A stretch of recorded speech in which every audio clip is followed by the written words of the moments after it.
That's Rally, yeah, said Badger. Like I told Rain earlier. I knew the guy.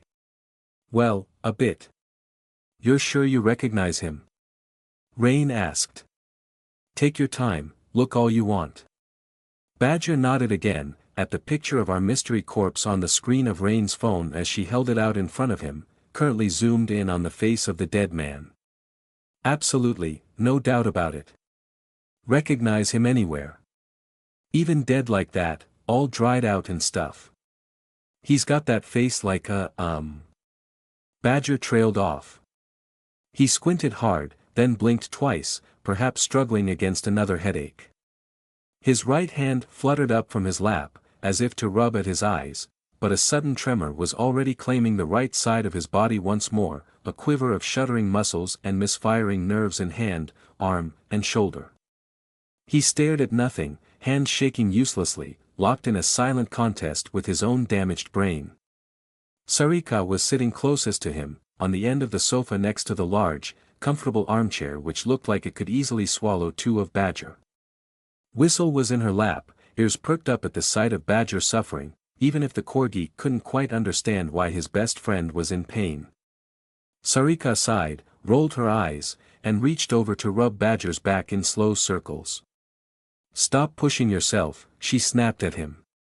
Everybody averted their eyes as politely as they could, affording Badger what little dignity we could give, clustered around in the living space of his rather sad and cramped bedsit flat. Except for me. I couldn't stop staring at the man, even when it got weird. This was the first time I'd seen Badger real name Nathan Hobbs, as we all knew by now since the multi-staged brain math I had performed on him, to break his contract with Uranju, then free him from the grip of the eye, and then fix his lower brain function so we could restart his failed heart. Easily the most complex and delicate sequence of brain math I'd ever performed, in service of saving a man who had once been our mortal enemy. The last time I'd seen him he'd been lying on the floor of the magical workshop, bleeding from a head wound and recovering from having his heart jolted back to life.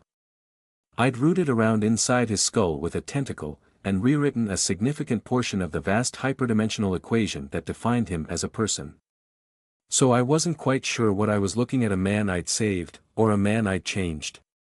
Nathan did look like hell, there was no avoiding that brutal reality, but it was a totally different kind of hell than before. His thick curly dark hair was gone, shaved off for the operation on his skull, a few days of stubble had sprouted from his scalp and chin, scraggly and rough, he'd lost quite a bit of weight during his hospital stay. The way he moved seemed wrong, especially his hands and arms, as if the muscles couldn't contract all the way without great focus and concentration. He blinked out of sync and squinted at everybody and did weird things with his eyes. Rain had explained that his sight was permanently damaged, blurry at the edges. He seemed wounded, weak, drained, like he'd crept right up to death's threshold, peered inside, and then only backed away at the last moment. I felt a bizarre urge to make sure he was eating properly. I certainly hoped he was taking the vast quantities of pills he was prescribed, antibiotics, opiate painkillers, and anticonvulsants, among other esoteric drugs. The stubble on his head couldn't hide the massive surgical wound.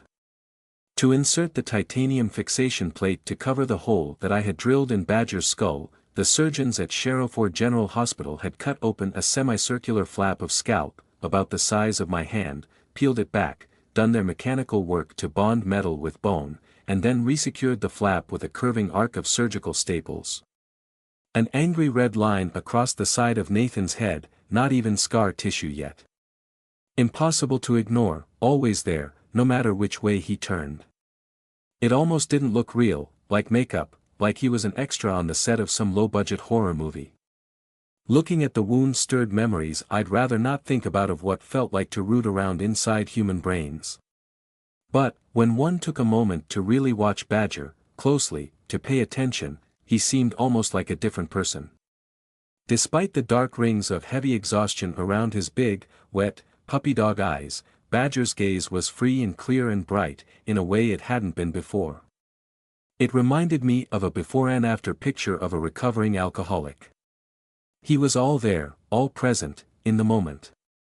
The wound on his left shoulder, the bite mark where Uranjua's mouth in Badger's own palm had taken a chunk out of his flesh, had finally healed into a jagged, awful-looking scar, raw and tender, but no longer bleeding, no longer a forever open wound.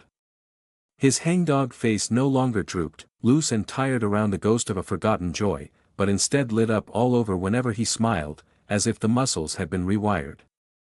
And he did smile, an awful lot. He was like a mountain sage who'd just rejoined civilization, after some soul-scouring meditation up in the wilds of the Lake District. He also wasn't greasy anymore. That had always struck me about Nathan, he was always slightly greasy, unwashed, even when it wasn't his fault. Nathan Hobbs, Badger, whatever he wanted to be now, was clean. Sorry, he croaked, still shaking. Sarika and Badger made quite the pair. If anybody could match him for looking rough, Sarika still came close. A bitter bruise in human form, with bloodshot eyes, a half-slack face, pale and drawn beneath her light brown skin. She still twitched and shook constantly, her nerves shot through by the unkind grip of the eye. But she'd gotten back a lot of the muscle tone in her legs and arms, she was slightly less unsteady on her crutches than when we'd last seen her, and she'd started taking better care of her hair again, no longer looking so dry and straw-like. Though she hadn't dyed it to remove the streaks of premature gray. I didn't question that choice. 2 ex-cultists, both of them saved from the eye, by me. Both of them trial runs for Maisie. Was this the best I could do? How much damage had I done? Did they deserve this? I couldn't answer any of those questions, roiling in my gut as I watched Badger struggle. Both of them had done unspeakable things. I didn't know what they deserved, only that I'd pulled them both from the pit. Hey, don't sweat it, Rain said, beaming her limitless confidence for the benefit of a man who had once threatened to have her fingers cut off.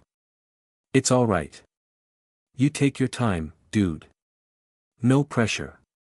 Evelyn grunted from over on her own seat, an old wooden table chair. No pressure. Right. She looked about as uncomfortable as I felt, but at least she had Preem standing at her shoulder. Indeed, agreed Jan, in a light, easy tone. This isn't an interrogation or a questioning or anything. We're here as friends. Take it easy. Jan, cross-legged on a beanbag chair, had the innocent, clueless, beatific smile of a saintly young woman plastered across her face, to match the black leggings and plaid skirt and smart white blouse she'd turned up in. I didn't know why she was bothering everyone in this room knew what she was. Maybe it was her way of trying to be reassuring. I couldn't tell if she was faking the sweetness and light thing to cover for the natural horror at the unfortunate state of Badger, but then again she'd seen him in hospital, more than once. The effect was somewhat undercut by July looming at the edge of the flat's little kitchen space, still and sharp like a giant owl, watching everybody with wide, staring eyes. Sarika shot Jan the 100th dirty look since the con woman had walked through the door, but she kept her mouth shut. Jan just smiled back at her, pretending not to understand. In Sarika's lap, Whistle folded his ears back and whined. Slowly, painstakingly, Badger's tremor passed. Sarika was careful to stop rubbing his back as he came around. He blinked several times, like a sleepwalker awakening to find himself in a strange place. Then his eyes landed on me and he smiled the smile of the truly happy. Sorry about that, he said. Sorry. It's not your fault, I blurted out before anybody else could answer. Sarika is correct, you shouldn't apologize. Don't apologize to me. Badger blinked several times, but he didn't stop smiling. Sure thing, okay. No problem. It's what you get with a metal plate in your head, I guess. Hard head, said Preem. Head, hard. Rain chuckled. Iron noggin, the hardest head in Sherrowford. There you go, that could be your wrestling name. Badger laughed too. He mimed knocking his knuckles against his own head, though without actually touching. He'd been in the middle of suffering an attack of headaches and shaking when we'd arrived at his tiny flat about half an hour earlier. We had found him barely vocal, sitting with the lights off, hunched up in the lumpy armchair, sweating and shaking. He hadn't been coherent enough to stand up and walk the few feet to his kitchen counter, to take the painkillers which lay right there.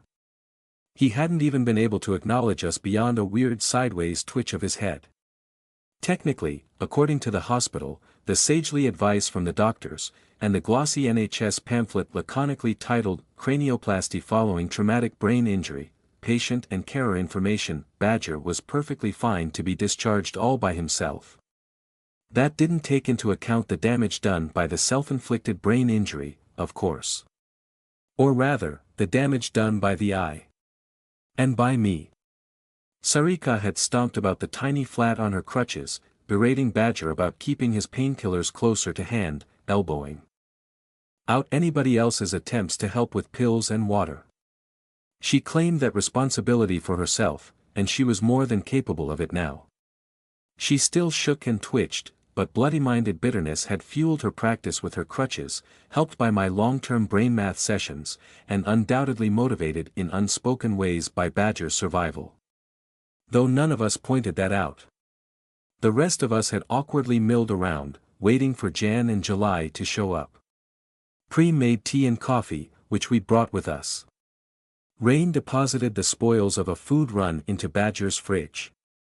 Whistle snuffled about, making certain no other dogs had invaded during his long absence. Lozzie had not come with us, because she didn't want to see either Badger or Sarika. We had no worries about the police, they weren't interested in Badger at all anymore. But I stayed curled up tight on myself, tentacles wound inward. Badger's flat was a deeply sad place.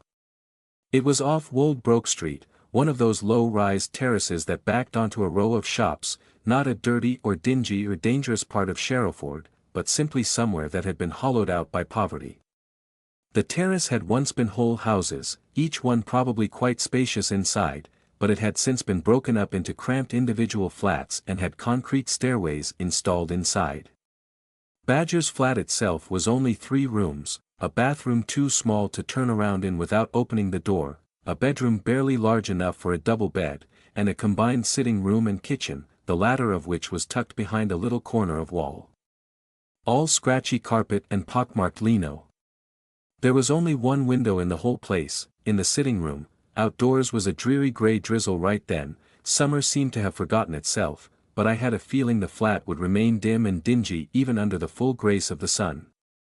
It wasn't anywhere near as dire as the safe house that Jan and July had been living in as camouflage, but this was Badger's actual home.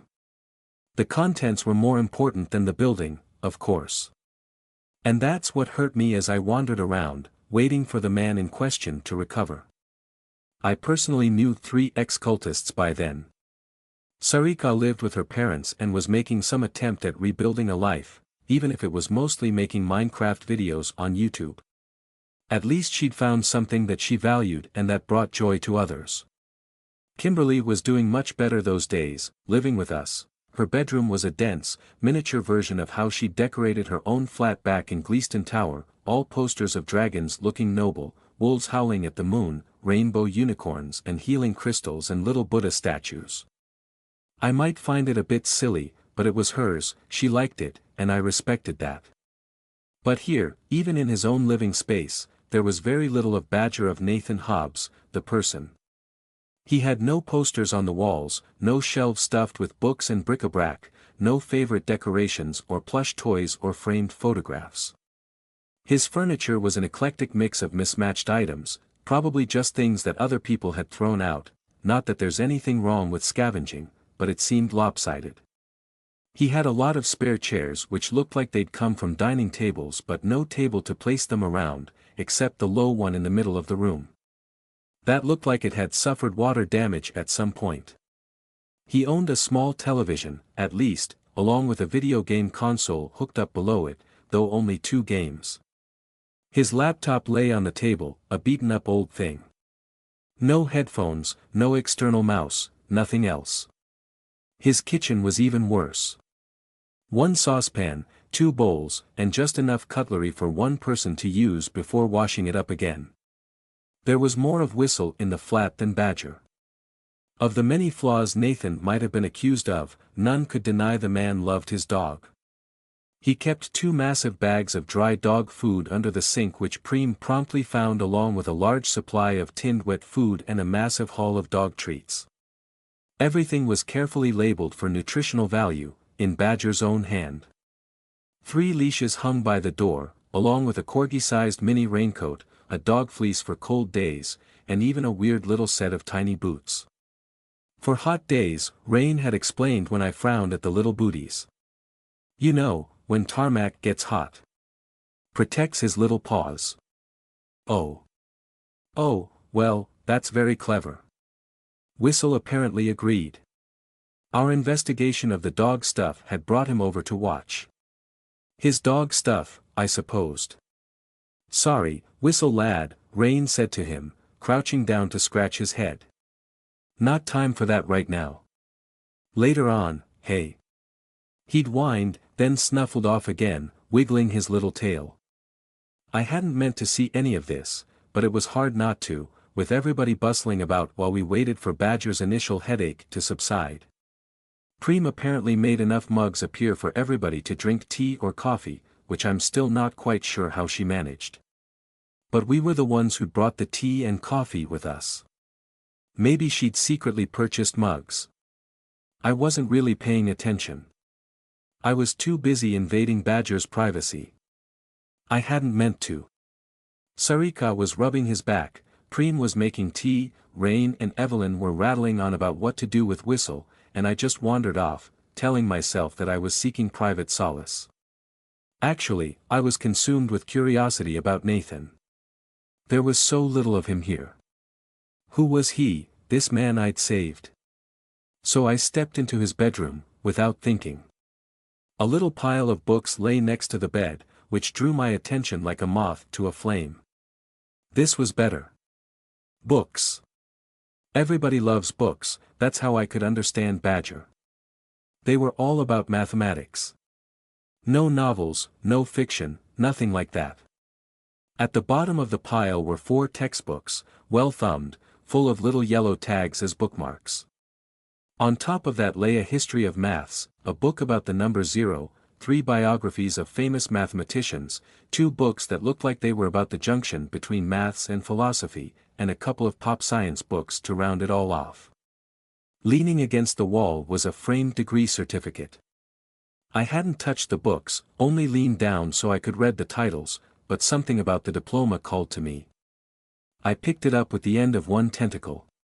To my incredible surprise, it was hiding 2 more framed diplomas behind it, along with a pair of spiral-bound pamphlets. All 3 frames were cheap plastic, probably picked up from Tesco. They were dusty and didn't look like they'd been touched in months. I scooped them all up with my tentacles, then stood there in stunned amazement as I read the words on the certificates. Sherriford University, School of Mathematics, I muttered out loud as my eyes flicked from one to the other. Nathan Hobbs, Bachelor of Mathematics, First Class Honors. Nathan Hobbs, Master of Mathematics. Nathan Hobbs, Doctorate of Mathematics. Nathan Hobbs had a Ph.D. Badger, Greasy, Weird Badger, a Doctor of Mathematics. The spiral-bound pamphlets revealed more. Sure enough, Badger's real name was on both of them, right there on the front page, protected by a cover of transparent green plastic. His own hard copies of his master's and doctoral theses. The doctoral thesis had 2 letters tucked inside the cover, though they were both a decade old by now. One was from an academic publication I'd never heard of, a mathematics journal, asking him for further submissions. The second was an offer of a junior teaching post at Oxford. For some reason I didn't fully understand, I took a moment to carefully wipe the dust from the cheap frames, before placing them back where I'd found them. That was another mistake. As I wiped the PhD diploma, I dislodged another slip of paper inside the frame, something hidden behind the diploma itself. A photograph poked out. I had already intruded enough, but I couldn't help but identify the 2 figures in the photograph, Badger himself, looking healthy and whole and about 10 years younger, alongside a young woman with her arms around his shoulders, absolutely beaming at the camera. I had a vague memory of her face, as if I'd seen her in a dream.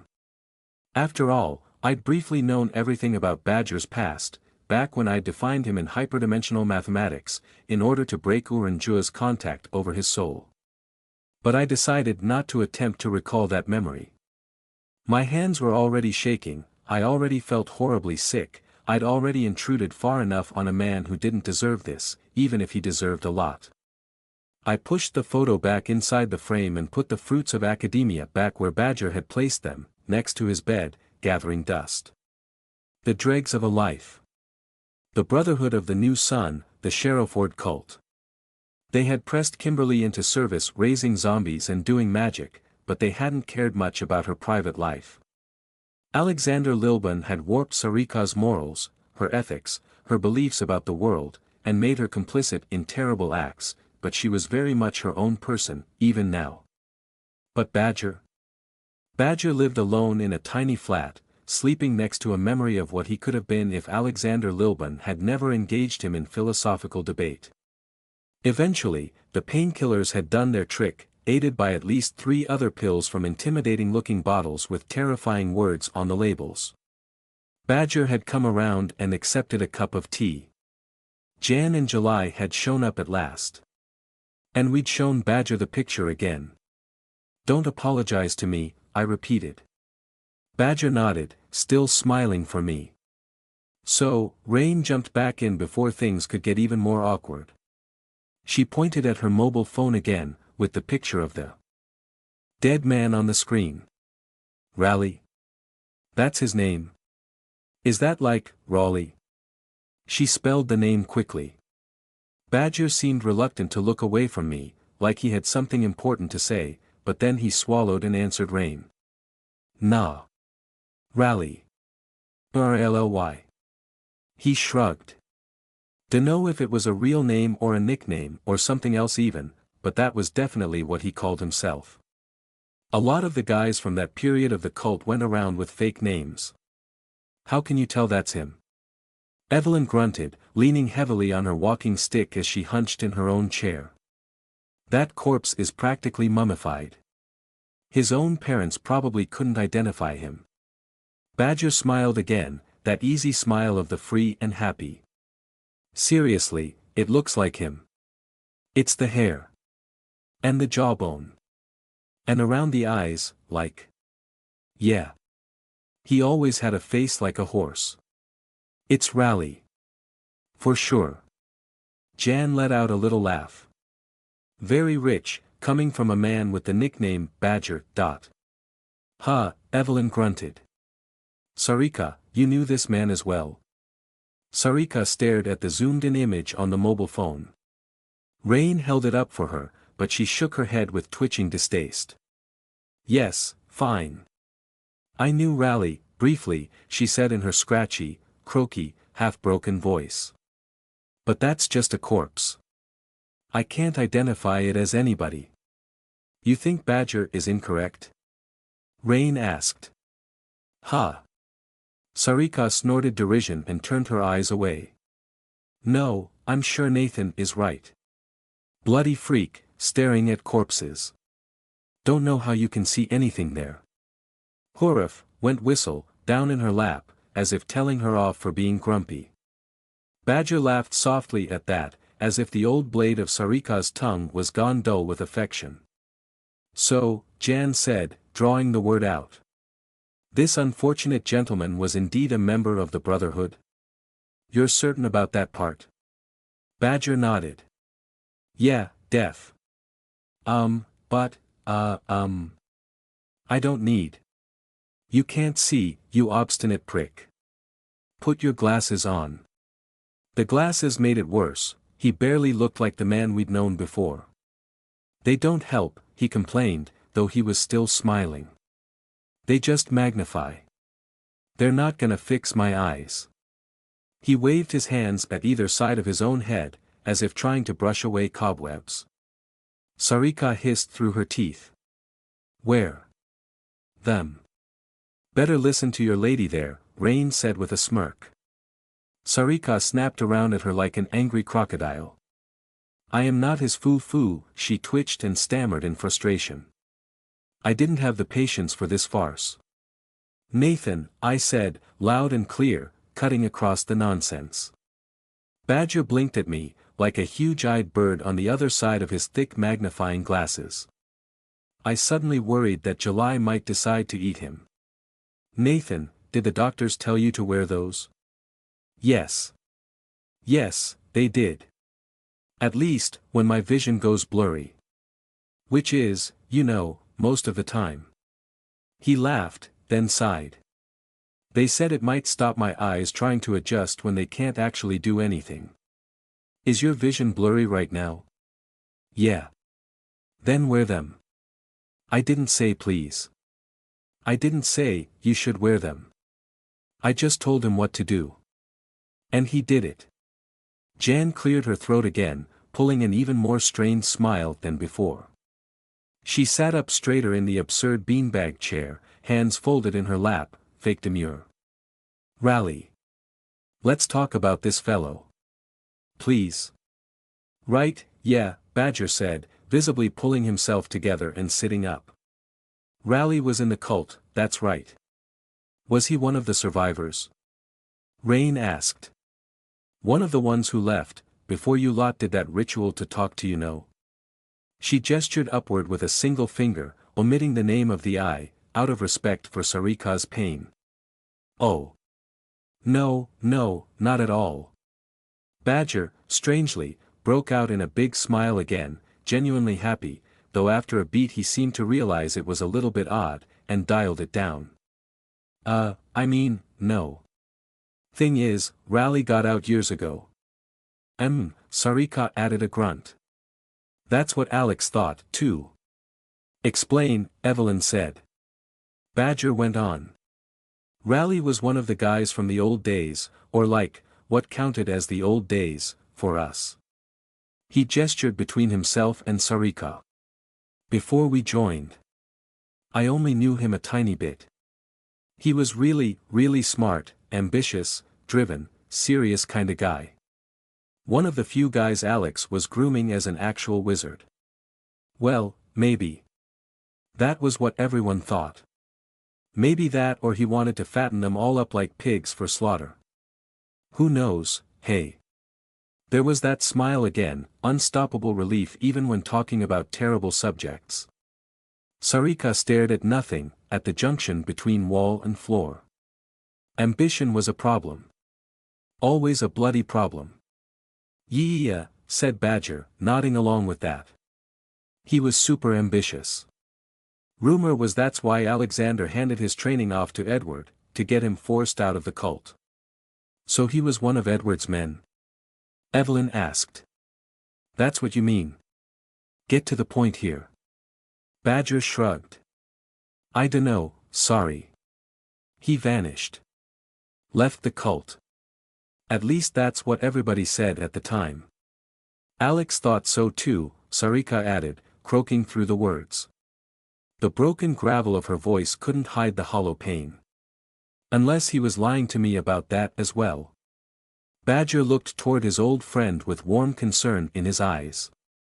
For a moment I thought we were going to see another replay of his incredibly awkward attitude toward Sarika, the painful, fractured dedication he'd shown when she'd visited our house, to see him one last time before he went under the dubious knife of my tentacles. I don't know what he felt for her, if anything other than protective friendship and the shame of failing to keep her away from Alexander Lilburn. For one horrible second I thought he was going to lift his hand and reach out to her. I prepared to avert my eyes along with everybody else. But he didn't lift his hands. He just said, Alex lied to all of us, about a lot of things. It's all right, sorry. None of that was your fault. Evelyn murmured in agreement. I'm not quite sure about the none of your fault part either. Oh, cheers, said Jan. But Badger just smiled, untouched by rejection or admonishment. His smile back at Sarika wasn't a wide-mouthed grin or a showy smirk, but there was something undeniably pure about it. She must have thought so too, because she folded her arms over her chest and looked away with a huff. Well, well, well, said Rain, finally flicking the photo of the dead man off her phone screen and tucking the phone back in her pocket. That does kinda scupper our theory. I assumed that guy, Raleigh, was from the survivors. Working with Edward, you know. Back to square one. Oh well. Over toward the back of the room, beneath the dreary sky of thick clouds visible through the single window, Jan clambered to her feet with a little hop. She smoothed down the back of her skirt, smiling ironically. Indeed. Told you so. I'd never seen him before, either. None of the others mentioned him. Evelyn tooted. Who says you found all of them? She has found all of them, Badger said. Everyone else who made it out of that house. 10 left, other than me. Jan did a little head bob curtsy bow toward Badger. He beamed back at her.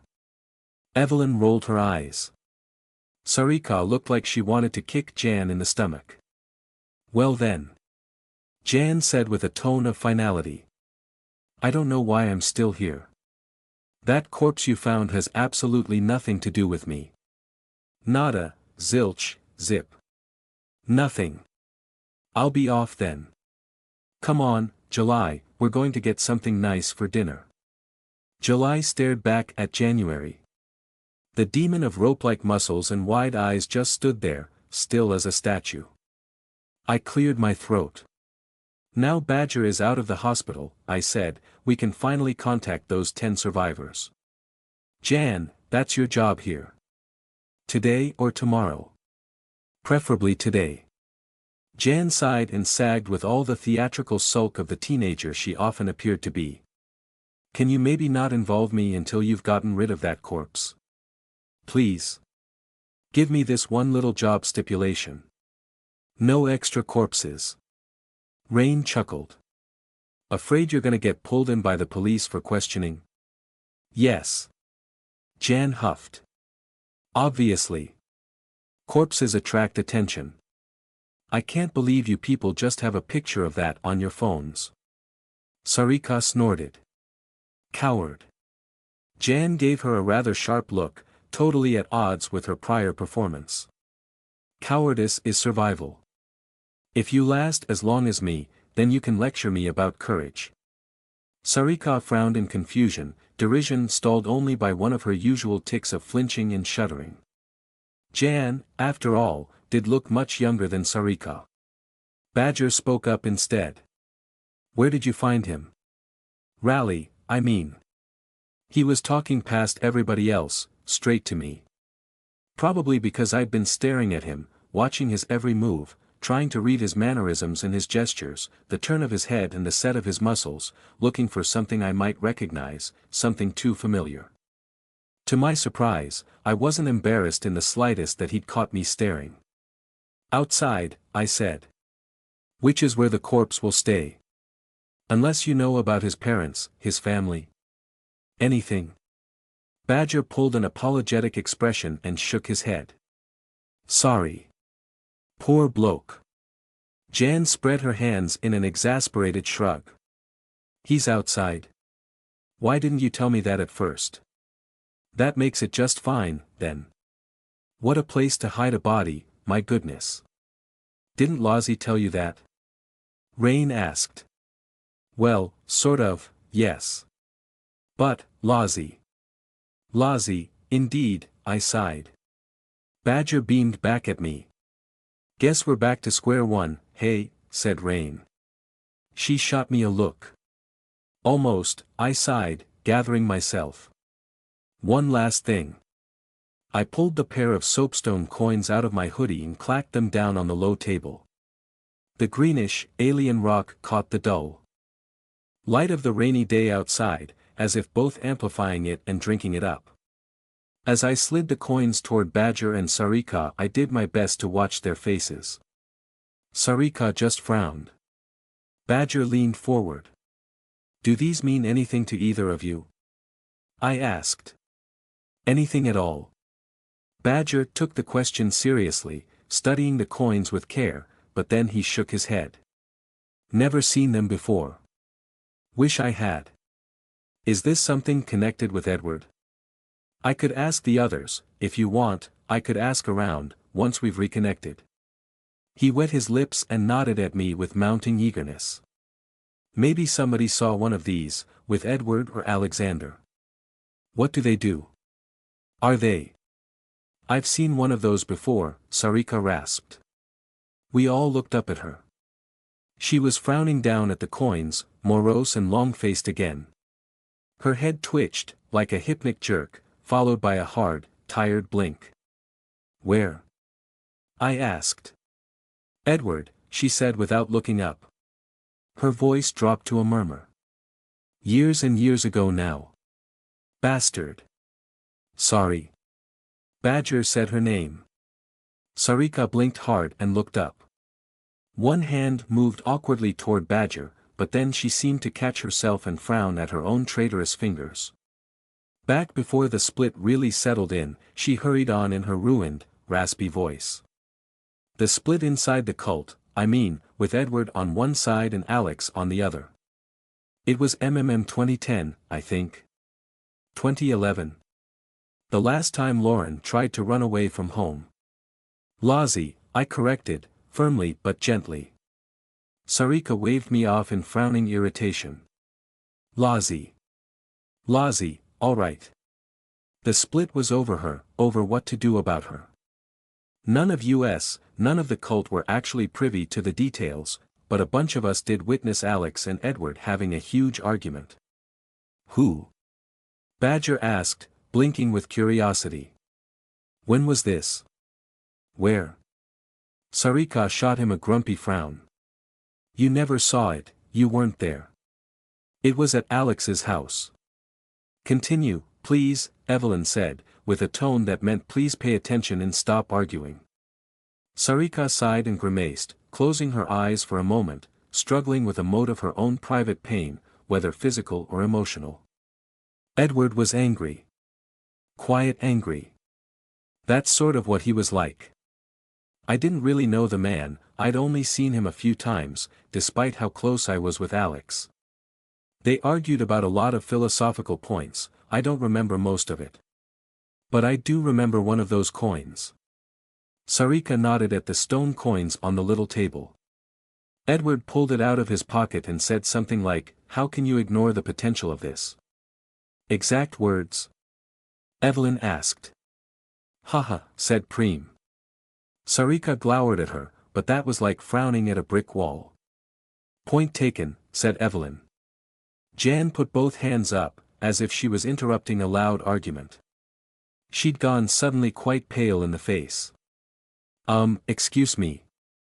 Heather, Evelyn, what are those coins? I was not told about any magical coins or other such things we were bringing to this little meeting. This was to be a magic-free zone. Demilitarized. Rain snorted. As if you're not carrying heat. Self-protection is different. Jan said. I am right here, said July. Evelyn sighed. The coins aren't magical. They're from outside, I corrected. Jan started at me like I'd admitted to keeping a live velociraptor as a pet. Her smile was very fixed and waxen. They're inert. Evelyn tooted. I've tested them. They're stone. That's all. Calm down. Jan's smile went sour. She screwed her eyes up and pinched the bridge of her nose, then muttered to herself in that specific way that was meant to be overheard by everybody within earshot. Great, now they're getting into MacGuffins. Wonderful, yes. Perfect. This is not dispelling my fears that you lot are in fact a bunch of JRPG protagonists. Rain started laughing. What protagonists? I asked. Excuse me. I cast magic missile, said Preem. Not in here, you don't, Sarika croaked, frowning darkly. I couldn't tell if she was in on the joke or not. Badger was laughing and smiling at everyone like he was on uppers. Wrong type of game, Rain snorted. Evelyn cracked her voice like a whip. If we could return to the topic at hand, thank you. Sarika, the coin. You saw it once, that was it? Sarika nodded. "'S all I got." "Maybe we can ask Eddie," Rain said, still smirking. "Maybe it's like a token from an outsider arcade. Trade in 10 of them for a fancy mug." The joke fell a bit flat. The laughter was already trailing off. I muttered a thank you to Sarika for the information, then scooped up the coins and slid them back into my pocket. They sat heavy as a pair of petrified hearts. "Alright, okay, for serious," Rain was saying. "What if this rally guy stole the coin off Edward, and that's why he ended up dead?" Jan sighed. "One would assume that Edward would have then recovered the coin, no?" Rain clicked her fingers and shot Jan a finger gun, topped by a beaming grin. "Smart lady, right on the money." "Why indeed?" "That's the question." For just a split second, Jan was rendered speechless in the spotlight of Rain's molten confidence, mouth hanging open, cheeks starting to color with blush. I almost rolled my eyes. I hadn't forgotten Rain's confession that she found Jan extremely attractive. Of course I trusted her completely, she'd never do anything there without my permission, but I suppose she couldn't resist a tiny bit of flirting when the opportunity presented itself. It took me a moment to realize that I had wrapped a tentacle around Rain's leg, as if to restrain her. Rain's grin slid to me and I earned a wink as well, then blushed in shame and embarrassment. But then Jan put her walls back up. She huffed and set her jaw and folded her arms, the very picture of the stuffy student. "Actually no," she said. "Why am I even suggesting anything? You should be paying me a consultation fee. I agreed to facilitate a meeting with the surviving cultists, via Nathan here, not to consult on some magic coin MacGuffin from the dimensions beyond time and space. Nope, not doing it. In fact, I'm going into the kitchen for more tea." And she did. Jan ducked under July's arm and started rattling about in the little kitchen space of the bedsit flat, muttering about dying for a packet of crisps. Rain chuckled and bit her lower lip. Evelyn rolled her eyes again. Badger just smiled at the whole thing. Sarika did not look impressed, but she seemed a tiny bit more relaxed now that Jan was out of her line of sight. I had no idea why she hated the little mage so much. "All right then," said Evelyn with a note of finality in her voice. She levered herself up and out of her own chair, half her weight on her walking stick. Preem helped her with a gentle hand on Evie's hip. "If that's all we've got, then that's all we've got. It's high time for the second reason we came here." Badger gulped hard, his smile finally waning. I could see the flutter in his hands, the tension in his face. He knew we needed to do this, but his nerves were getting the better of him. I couldn't blame him, considering what had happened last time. "It's going to be perfectly safe," Evelyn huffed. "All you have to do is stand there. Or sit there. Hell, if you scoot that chair out from the wall a bit, you might not even have to move." Badger's eyes, of course, flickered back down to me, and stayed there. A moment of odd, unspoken understanding passed between us. Somehow he saw the answer in my eyes before I even spoke. He started nodding before I said anything.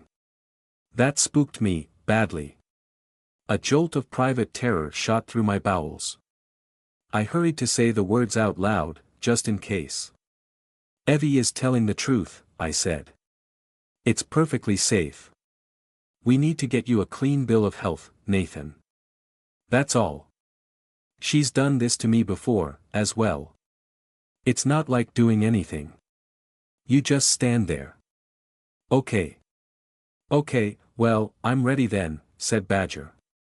"Thank you, Heather. Thank you, really." Badger said it like he was marching to his death all over again, but Evelyn wasn't exaggerating. The process was harmless, painless, and more boring than dramatic. Rain and July helped move the table and chairs out of the way, and then Preem unrolled the piece of canvas we'd brought with us, which contained a portable magic circle, pre-drawn back at home. Badger did actually find the strength and coherence to stand up, waiting there in the circle for the 20 minutes or so that it took Evelyn to examine him. The doctors, nurses, and surgeons at Sherrowford General Hospital had done their best to fix Badger's body, but until Evelyn got him under the metaphorical microscope of her expertise, we couldn't be 100% sure that my procedures had worked. So Badger stood in the middle of a magic circle, sweating slowly and looking very nervous indeed, balancing on one NHS-issue metal crutch, while Evelyn peered at him with the modified pneumosomatic seeing glasses. She made small adjustments to the magic circle via instructions to Preem, who stood ready with a water-soluble marker pen. After every adjustment, she would circle Badger again, thump-thumping with her walking stick, waiting for a reaction that never came. The rest of us did our best to spare Badger any further embarrassment except for Sarika, who sat hunched up and glowering on the sofa like an abandoned gargoyle, with Whistle sitting comfortably in her lap.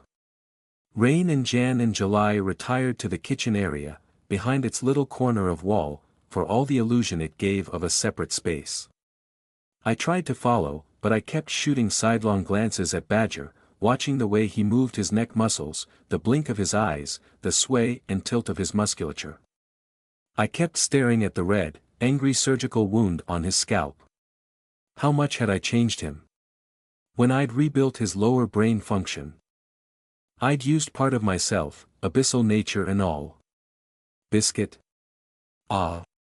I blinked away from poor Nathan in the circle, and found Rain offering me a jammy Dodger from one of the packets we'd brought with us. Oh, yes, thank you. I accepted the biscuit and chewed slowly, watching Badger out of the corner of my eye, around the corner of slender wall that half enclosed the kitchen space. Heather, dear, said Jan, giving me a little grimace. Do you really want me to set up this meeting with the other survivors today? Nathan isn't really well, you know.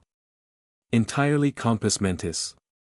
Rain offered with an almost sad smile. He does seem a little loopy. Jan pulled an even worse smile grimace. It does rather hinge on him proving that you never hurt him. That you helped him, even. Jan went up on tiptoes and made a show of peering into the sitting room area, at Badger and Evelyn. She lowered her voice and added, from the corner of her mouth, I don't think I can properly emphasize how utterly terrified and strung out those people are. All 10 of them. Well, some seem to be faring better than others, but if I wasn't a magician, I would assume serious drug addiction, or some kind of paranoid condition. Sherrowford's local meth cooks, sampling their own wares too much. Jan, I tooted. Rain clucked her tongue. We are waiting for that phone call from Fliss, that's true. Who's Fliss? Jan asked, but then she shook her head suddenly and held up a hand. Actually, no, don't tell me. I don't wish to know. Forget I asked. Another mage, said July, looming behind her. I don't want to know, Jewel. Please, stop. Rain's hand found my shoulder and squeezed gently. Hey, Heather. I'm thinking, I said. I know you are. Let me take some of the load, yeah. Jan has a point, we could be really busy again, soon. On the other hand, if we deal with the cult, that's one less way for Eddie Boy to screw with us. For once, Rain's words slid off my mind like water off a duck's back. None of that matters, I murmured. Heather. All I could think of was Sevens, out in Camelot, forcing me to recognize that I always had a choice. Practical concerns were all well and good, but I had power, and another choice to make. I have a responsibility to those people, I said quietly. I didn't cause what's happened to them, but I have a responsibility all the same. I'm the only one who might be able to give them relief from the eye. Jan, please, if you really, genuinely believe that we should wait a few days for Badger to feel more coherent, because it would give us a better shot at being trusted, then please do that. But don't stall more than necessary.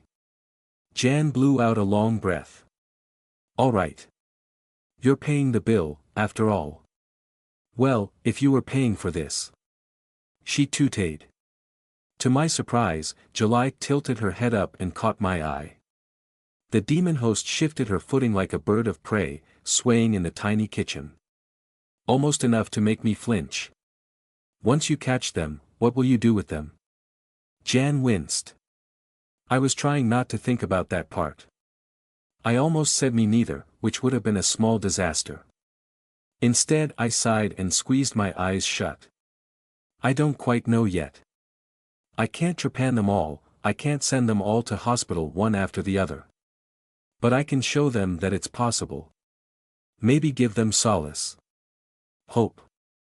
At least I'll be able to talk to them. Make them see that they're better off betting on us than Eddie, Rain said. 'Cause you saved Badger, but Edward couldn't. I nodded, but felt a lump growing in my throat. That's what everything hinged on. I could wrest human beings from the Eye's grasp. In theory. In practice, the process had almost killed Badger, and maybe changed him forever. Frankly, I said, talking to the floor, we need to stop being so reactive. We need to act, take control. We need those people on our side. Right now. ASAP. We need to close that avenue before Edward uses it. We need to stop reacting and start acting. Oh, that sounds so stupid. Rain was staring at me in surprise, smiling in a way that made me want to melt. Not stupid at all, Heather. Oh great, Jan muttered. Proactive doom. He's clean, Evelyn announced from the sitting area. We all stepped back around the corner of the kitchen, rejoining the others. Badger was beaming with relief, shaking a little on the crutch wedged under his armpit. Preem was rolling up the piece of canvas, tidying the circle away. Whistle was panting in Sarika's lap. EY, went Rain. Congrats. How's it feel, man? Good, said Badger. To know that it's all over. I winced inside. If my suspicions were right, it would never be over for Nathan. Evelyn cleared her throat and tapped the floor with her walking stick. No party yet, please. Yes, he's free of any influence that I can detect. There's nothing left of Uran Jua's contamination. I can't test for the eye, of Ku. Over on the sofa, Sarika visibly flinched, curling up on herself and letting out a painful, guttural noise of physical rejection. For one horrible moment she was a little girl in the middle of a nightmare, about to scream, trying to stop herself. Jan winced and looked away. Rain pulled a sad, sympathetic smile. Preem touched her mother's elbow. Whistle stood up from Sarika's lap and licked one of her hands, trying his best to help. But Badger swung around on his crutch and hobbled the 2 paces to Sarika. Sorry. Sorry, it's gone. It can't hurt us anymore. It's gone. It's gone. It's gone. It's gone. Badger's voice got softer and softer as he repeated those words. He didn't touch her, but his tone somehow reached through the veil of pain.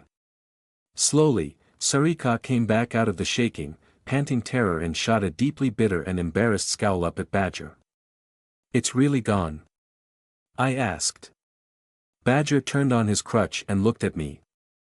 In all my life until that moment, I don't think I'd ever witnessed the specific species of smile that graced his face. It was pure. No agenda, nothing held back, but also held no desire to communicate anything. It's gone, he said.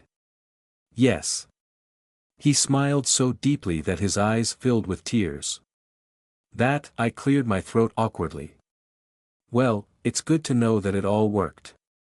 Badger nodded to me, trying to blink away the tears. He hobbled halfway across the room, but didn't come close enough to threaten my personal space. My tentacles edged outward all the same, like he was some kind of threat recognized deep down in my instinctive memory. It's not in my head anymore, he said. It hasn't been, not since you did what you did. Heather, Miss Morell, whatever I did immoral things, I know. I hurt people. I was a bad person. I'm sorry, I don't have the words. Thank you, prompted Preem. Yes.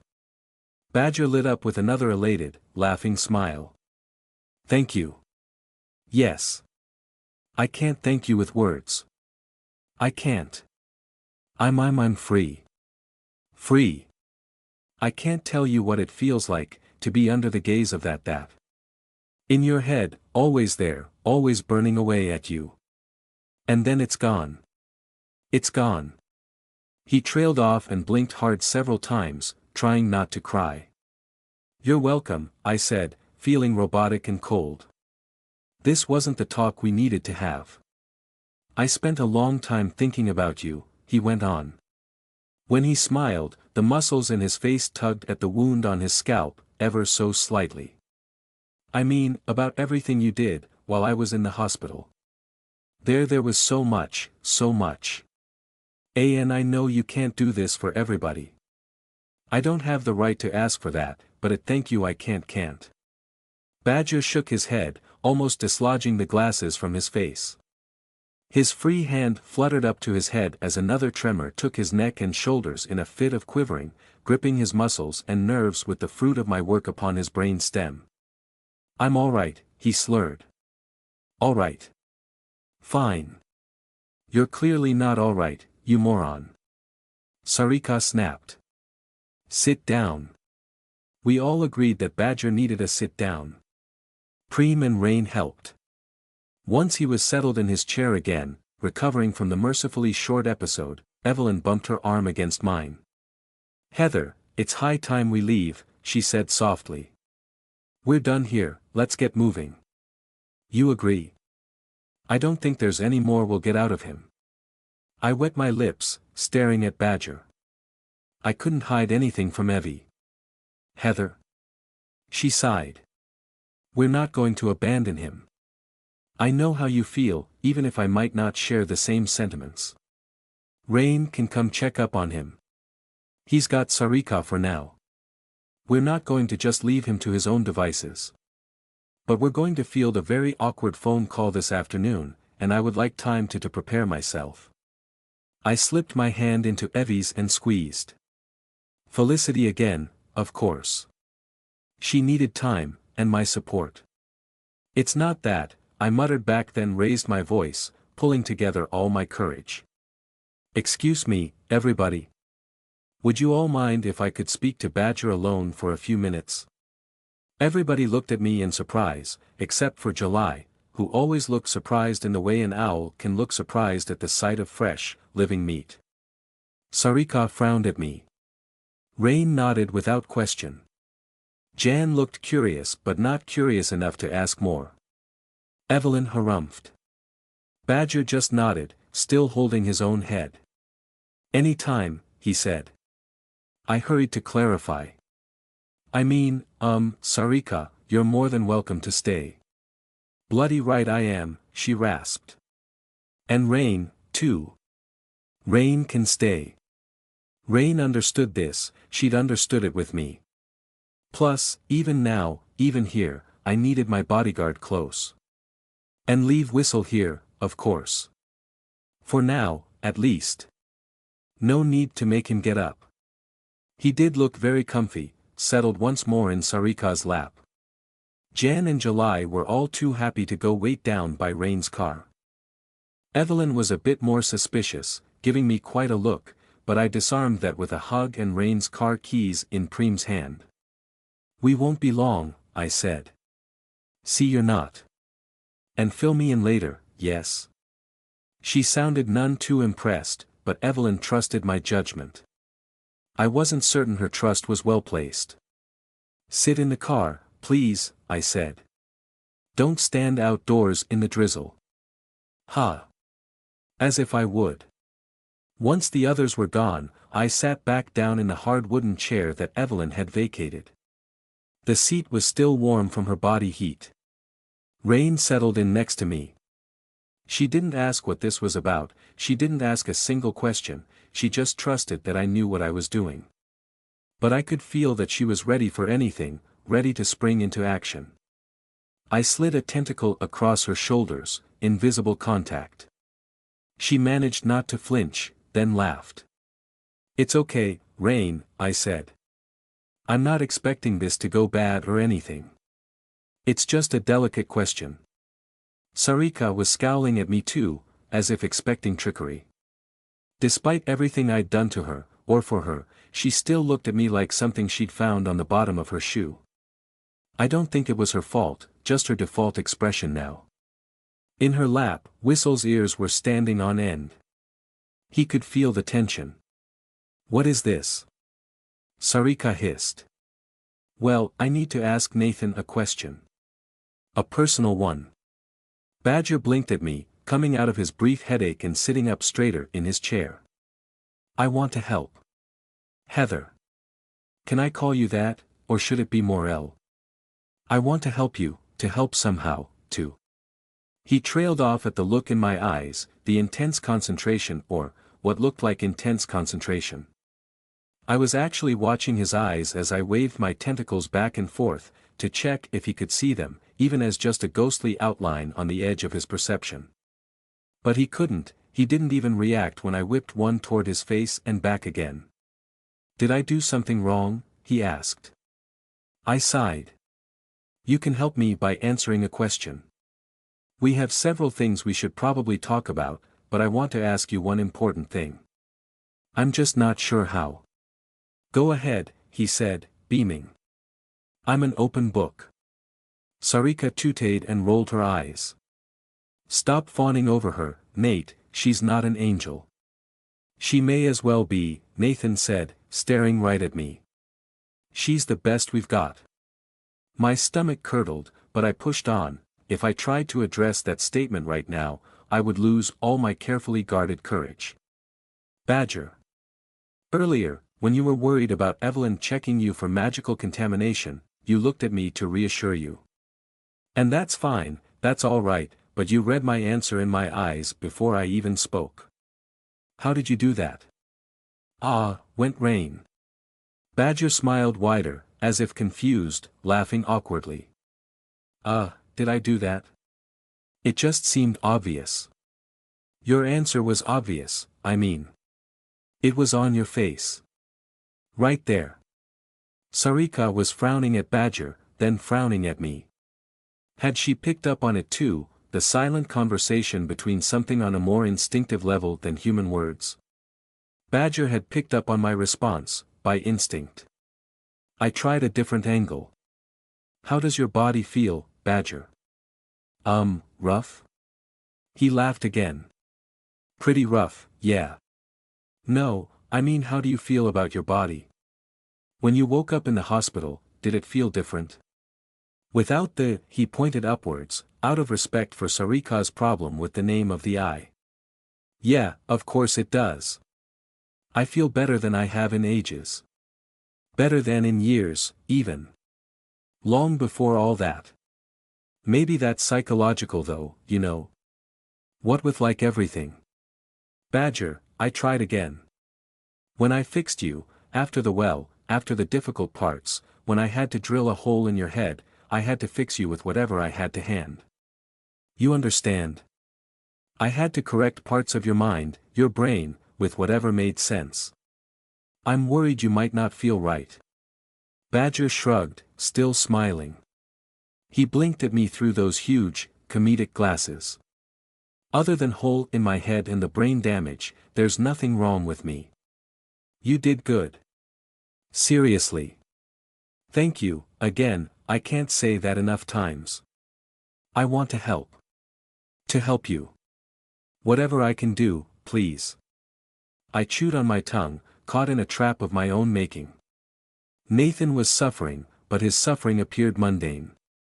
I had replaced parts of him with parts of me, I'd had no choice, I'd had to fix his lower brain functions, or he would have died. And some of those parts had been abyssal, pieces of me brought back from the infinite dark. If I had given him a craving for the abyss, but without the frame of reference to understand that craving, let alone the hyperdimensional mathematics to ever approach the kind of bodily changes I had wrought for myself, then I couldn't even imagine how wrong he might feel. And he wouldn't even know. Maybe he felt it, maybe he didn't, maybe he did, but was unaware. We had bigger problems than one ex-cultist with brain damage, no matter what personal responsibility I felt here. We had to stop reacting, we had to corner Edward Lilburn soon, very soon. Felicity's knowledge might be the key to that. Badger, the surviving cultists, all of them, they were a sideshow, no matter that I wanted to save them all. Did I have any right to say it out loud, to make him aware? Did I have a right to leave it unsaid? What would a merciful angel do? An angel with tentacles at her flanks and a bioreactor in her belly, an angel from the deep, selfish and flawed. An angel was not a god, after all. Please, Badger repeated, soft and sincere. I want to help. He had taken my brief silence for doubt, in either his intentions or his limits. His expression pleaded with me across that dingy, cramped sitting room in his sad, desolate bedsit flat, with the strange and fragile dignity won by sacrifice and survival. Somehow I knew that Badger would not throw himself at my feet, or call me Messiah. His actions had already proven his allegiance. Big, wet, puppy dog eyes petitioned from behind his pair of comically thick and pitifully useless glasses, flanked on one side by the massive red crescent of his head wound, stapled shut. He looked back at me from inside a body still recovering from the damage I had inflicted during the effort to save his life and, perhaps, recovering from the grace that I had imparted to his soul. Back when Uren Jur and I had fought over Badger, like a pair of apex predators hissing and clawing over a scrap of meat, those eyes had been full of terror and pain, a human being at the very end of his rope, who had done terrible things for a terrible cause, and knew that his debt was coming due. But now Badger's eyes seemed clean and clear, almost innocent. I knew better than anybody that Badger was far from innocent. With the right motivation, Nathan Hobbs could easily become a clear-eyed zealot for a pupating god. But a god or a goddess in my case had to be perfect by definition, or else risk the capricious cruelty and spiteful egotism of a deity dedicated to the darkest corners of human nature. A messiah had to be right, correct, morally or ethically, or at least accurate in their powers of prognostication and foretelling, or otherwise wear the mask of the chosen one while enriching themselves from their followers' souls and purses alike. A queen had to be strong, just, kind, and wise, all things I couldn't live up to, either that or accept the reality of brutal warlordism and feudal domination. I had already rejected that path, wide awake with both eyes open. I was to be a creature of choice, not mere role and nature. But what about an angel? Badger himself had said that word, not 5 minutes ago. Now the seed was sprouting. I want to help, Badger said. Not just you, Heather, but all of you. He nodded to Rain. Your friends, your group, your followers. Family, said Rain, with a wink and a nod. Sitting on the sofa next to Badger's chair, Sarika snorted, but without real conviction. In her lap, Whistle was listening carefully. He didn't understand the words, but the tone must have reached him. Your family, yeah. Yeah. Badger nodded along with that. He liked that a lot. Especially Lauren. Lozzie. She goes by Lozzie now, right? We served her brother, and he, well, what can I say? We all knew. We had no excuse. She deserves an apology, at least. You've given me a second chance, a real second chance, out from under something I couldn't imagine escaping. Was he talking about the eye, or Alexander? I decided not to ask, because my mind was already in motion. So I want to help. I want to do something, something real. I know I'm not much, there's not a lot I can do, especially in this state. He gestured at the side of his head, at the stapled wound across a third of his scalp. I was never in training to become a real mage, I just picked up dribs and drabs here and there, whatever I could. Lots of us did, dabblers. But I must be able to help, somehow. Please, make use of me. Nathan wanted a leader. Apparently Sarika wasn't enough. But then again, she'd never been a leader either. He needed that gap filled, or he would find some other way to fill it, some other content to supply meaning for his second chance at life. My mind flicked through alternatives: introduce him to Rain's politics, or to disability activism, or tell him to lose himself in escapism, or return to the beloved mathematics he obviously still cherished, or string him along while hoping he found something right and good and just, all by himself. But I knew that wouldn't work. He needed an angel, and he already had me in mind. A conceptual space opened up around me, with room to stretch my wings. Pun intended. What was an angel, really? A servant sent by a god, without free will of her own. That didn't work. I was the adoptive daughter of Magnus Vigilator, but I wasn't doing the eye's work here on Earth. Quite the opposite. If I was the eye's angel, then at best I was correcting the mistakes of an inhuman god, via the empathy and understanding of a human touch. If I was an angel, then I had a duty to some higher concept. To Maisie? No. Maisie was a person, not an ideal, even if she'd almost become one to me, in private. To the eye? Obviously not. I used the eye's powers, but I didn't share ideology with it, if it even had such a thing. To what, then? I wasn't divine, I was flawed and selfish and weird and often made bad decisions, but I wasn't a god, so that was okay. It was okay to have faults, if one did not claim perfection.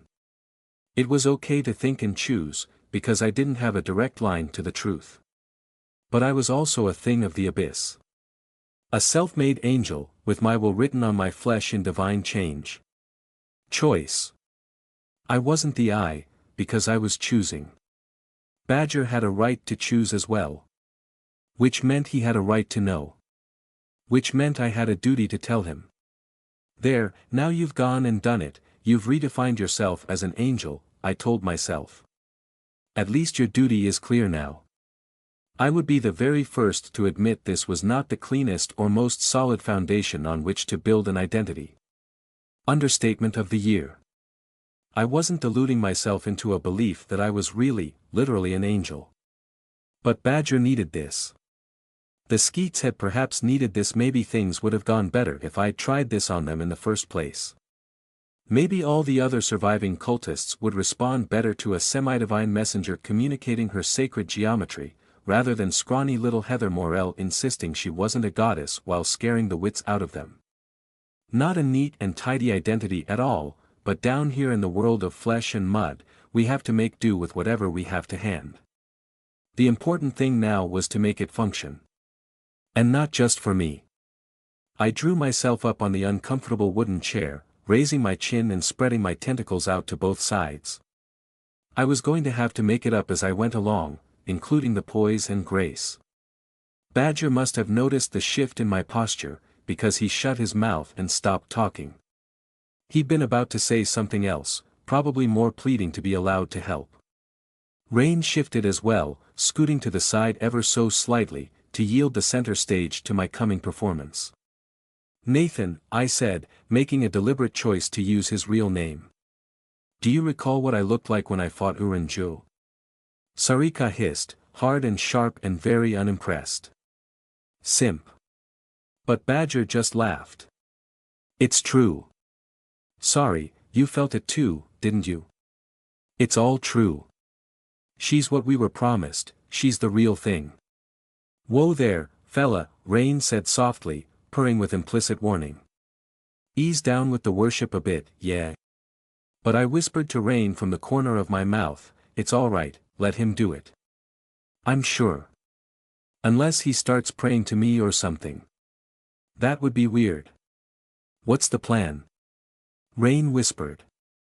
Give him something to cling to. Rain nodded once and shot me a wink. I was amazed she had so much faith that I could walk this tightrope without tumbling off. Badger watched our whispered exchange with an innocent, open look on his face, though I was certain he couldn't hear a thing. Sarika looked at us like we were icons of filth, but then again she looked at everybody that way. Except Whistle. I cleared my throat and held out one hand toward Rain, then spoke at normal volume. Rain, could I please borrow your pair of special glasses? I'd like Badger to look through them, for a minute or two. Rain's eyebrows shot upward. I see where you're going with this. Sure thing.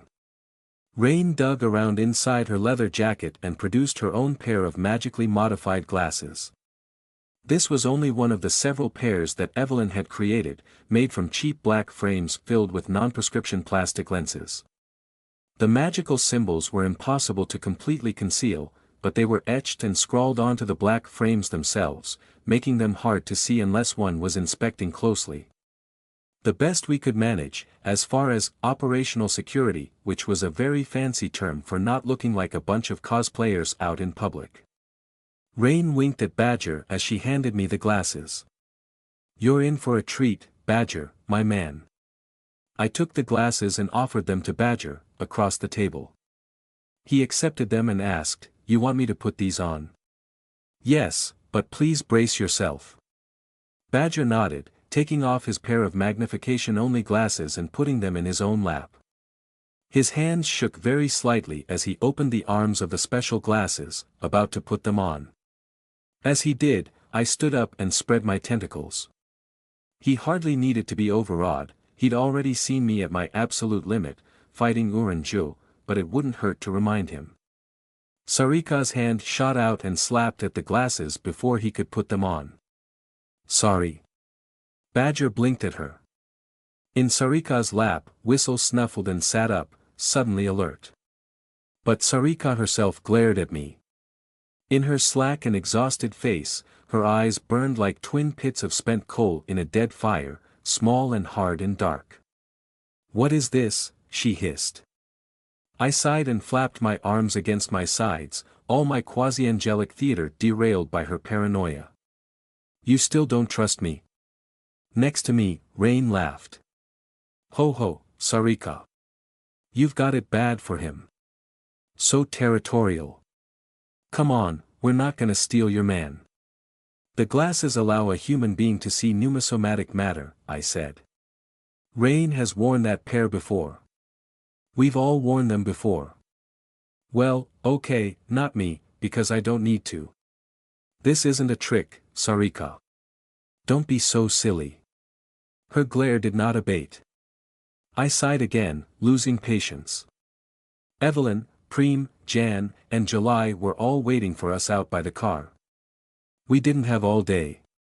"You tricked me once before," she croaked. "In your kitchen.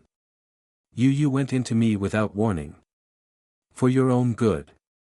"Sarika," I said and managed to sound like a fussy schoolmarm, instead of a warlike angelic presence. "If I wanted to hurt Nathan, or yourself, I wouldn't need to resort to underhanded trickery, I would just do it. I wouldn't stand here talking to you. I'd just kill you. You know that." Sarika's defiant glare faltered at last but not with acceptance. A tiny mote of fear entered her expression. She blinked, twice, eyes turning wet. "Oh, for pity's sake," I hissed, putting my face in one hand and then hiccuping, loudly and painfully. I felt like a moron. I've done it again. I'm threatening a disabled woman. I didn't mean that to sound that way. I'm sorry, I'm really sorry. But it's true, I don't need to hoodwink anybody, I'm just trying to be honest. "Yeah," Rain added in a light, breezy tone, like we were discussing favorite brands of tea. "We're not the CIA trying to assassinate Castro with a pair of booby-trapped glasses here." I turned and blinked down at Rain, knocked out of my mortified embarrassment by utter confusion. "Excuse me?" "Yes, what?" Sarika grunted. Badger laughed, but I got the sense he didn't understand the joke either. "You know," Rain said, leaning back in her chair and crossing her legs. Her grin turned very cheeky. "Secret explosives, poison swimsuits, needles in umbrella handles, all that spy stuff. Nah, we're much more competent than that. Heather's right, but she's just not very good at saying it. Sometimes my girl needs to delegate more." Rain patted my hip, which made me squeak in a very unangelic manner. "If we wanted to do damage, it'd already be done. I'd have just shot you or something. But hey, you're safe, you're with us. Even if you should be in prison." Sarika huffed and stared at Rain, but her glower was mostly gone. "You love the sound of your own voice. Rain laughed, then winked and shot her a finger gun. That I do, babe. So do you though, right? Badger was just staring at the glasses, but without looking through the lenses. These allow you to see spirit flesh. For real. Rain nodded. Evie says we shouldn't keep them on for very long. Don't use them too often. I tried wearing them for a whole morning this one time, and it did mess me up a bit. Screws with your head. I stared down at Rain, shocked. You didn't tell me about that. Rain, that's not good for you. Rain shrugged. I was cool by the time you got back from class. Still. I tooted. Sarika spoke up, voice like a handful of gravel. You're seeing something that the human brain isn't meant to. Isn't wired for. It's hardly surprising. Well put. Rain gave her a respectful nod. Sarika waved that away. She had a point. Normally it was only non-humans who could see pneumosomatic flesh. And what did that make me? An angel, I reminded myself. Let's stick with an angel. Badger, I said. Put the glasses on and look at me, please. Sarika removed her hand from the glasses, shaking slightly. Badger, though, turned and offered the glasses to her instead. Sorry, do you want to go first? Just to check that it's. Rain laughed. Smart woman. Stay uninvolved, yeah. Sarika snorted. You'd probably kill me if I tried. Badger, I said, raising my voice slightly. The glasses. Please. Badger nodded, finally slipped the glasses on over his eyes, and then just stared, awestruck, jaw hanging open. I spread my tentacles in a six-pointed star halo. For some reason I didn't quite understand, I added my hands too, down by my sides, opening my palms and turning them forward. Homo abyssus on display, but still a work in progress. Badger stared. Rain kept quiet, waiting for the reaction. Sarika gave Badger a sidelong look, unimpressed. Whistle decided none of this was important to his lordly concerns, so he laid his head back in Sarika's lap and closed his little doggy eyes again. You've seen this before, I said to Badger. Yes, but it's still beautiful. Down, Rain said in a tone of gentle warning. Yes, Sarika hissed through her teeth. She's what, 10 years younger than you, Nathan. Stop staring like a pervert. I sighed a little sigh. Please don't make this. But Badger got there first. It was the first time since seeing him again that he'd shown anything even approaching irritation or anger. He frowned at Rain and then at Sarika, his furrowed brow pulling on the taut flesh around his massive head wound. Sarika held his gaze for a moment, then turned her face away without saying anything. She crossed her arms. Sulking. Rain cleared her throat.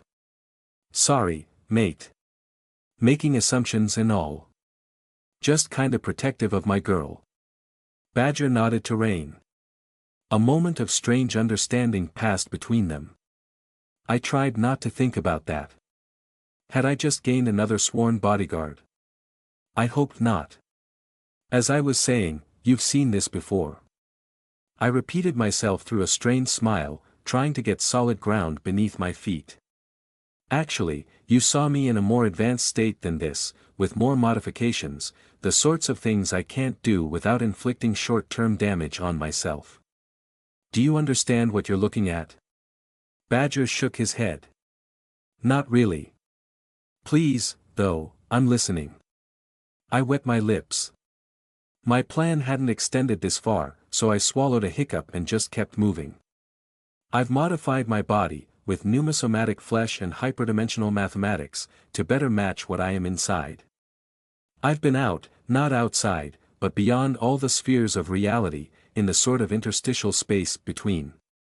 I call it the abyss. It's not somewhere you go with your body, but with your soul. It's impossible to describe with language, it's not like anything else, but it's sort of like a dark, endless ocean. That's the best metaphor.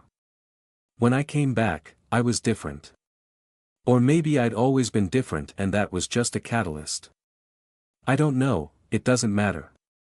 What matters is that it feels right, it is right, when I use what I can do to bring my body closer to Homo abyssus, the thing I was out there, the truth under my skin. I took a deep breath. It felt so strange to tell a former enemy about what I really was, to reveal this vulnerable truth, so private and personal. But Badger deserved to understand, in case my worst suspicions were right. Does that make sense to you? I think so, Badger murmured. He was looking at me with awe in his eyes. Sarika snorted. She spoke without looking at us. What does your personal dysphoria have to do with any of this? I lowered my arms and my tentacles. Badger. Nathan. When I pulled you out of the clutches of, our ocular mutual acquaintance. Nice, Rain whispered. I did my best to ignore her. Your lower brain functions were ruined. The pieces of equation which define them were all tangled up, smeared in a big mess. I guess because that's where it was grasping you. Sort of. I sighed. This is all metaphor, too. Badger nodded along. I'm following so far. Sarika looked uncomfortable, perhaps slightly nauseated, but she was listening closely as well. When I repaired you so we could restart your heart, I had to use myself as the template. I don't know anything about how human lower brain functions work, so I couldn't rewrite you on the fly, I could only copy what I already had. Badger stopped nodding and blinked several times, eyes made huge by the numismatic seeing glasses. I think it had finally hit him. Sarika spoke up first. What are you saying? Morel, explain. I'm saying that I may have copied pieces of Homo abyssus onto Badger. I don't know, I can't be sure. I had to use myself as the template for repairing his brain, but I'm not a human being anymore, not really, if I ever was in the first place. I swallowed hard and found my mouth had gone dry, and forced myself to focus on Badger, on Nathan Hobbs. When I first came back from the abyss, I couldn't it was right didn't feel right I was. I trailed off as my memory turned traitor. I always tried so hard to never dwell too much on those first few moments when I'd returned from my journey down into the abyss, the disgust of finding myself entwined with throbbing, wet, warm meat, the glugging, slurping chemical factory sloshing away in my belly, full of acid and bile and excrement, the assault of blunt, alien senses like spiked sledgehammers pounding at the fragile thing of mutable gossamer which I'd brought back with me, the hooting ape noises and angles all wrong and flapping meat and the air itself searing the inside of my lungs. Not to mention the long, slow, painful ascent back up, out of that dysphoria. The inexplicable urges to climb things that I didn't have the body strength for. The sobbing failure of going swimming and finding myself clumsy, inelegant, apish.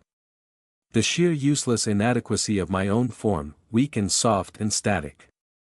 The yearning for body parts one didn't have. The bruises and internal injuries I'd given myself with my first fumbling attempts to make tentacles. And the knowledge I so rarely expressed, that I would have gladly endured so much more pain just for the merest glimpse of the graceful perfection I'd been, out there in the endless dark.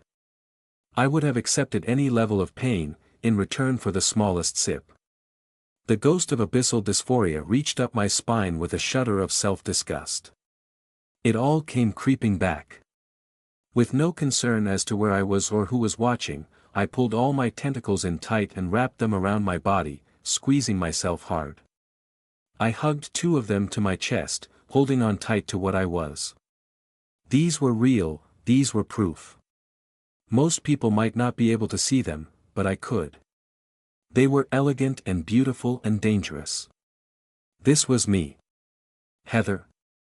Rain said my name with soft concern. She all right? Sarika croaked. Badger just watched in respectful quiet. After a moment, the shudder passed. I took 3 deep breaths and focused on the mechanical act of speaking, not the meaning of the words. When I came back from the abyss, my body felt wrong. Inhabiting an unaltered human body felt wrong. It still does, even now. That's why I've given myself these extra parts. What you saw when I fought Urin-ju, that's closer to what I'm meant to be. But it's never going to be enough. I can never be what I was out there. I swallowed hard and tried not to hear myself. I had to say this, for Badger's sake. There is a slim chance that I may have inadvertently transplanted some of that abyssal dysphoria onto you. And in this absurdly serious, oh so somber moment, Badger broke into a big smile of genuine happiness and gratitude. Better squid than dead, he said. Nathan. Sarika hissed, as if he'd just voiced a deeply offensive slur. She looked like she wanted to slap him. Hey, I mean it. Badger protested. He quickly turned back to me. What I saw was beautiful.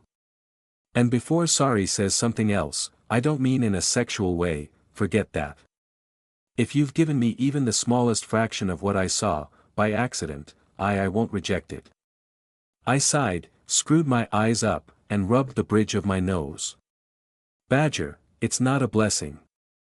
I nearly pulled my own eyeballs out in disgust. Often I forgot to breathe. Being in the wrong body is not fun. You don't deserve that, I don't care what you did in the past, nobody deserves that disconnection. I'm still honored, he said. I mean it.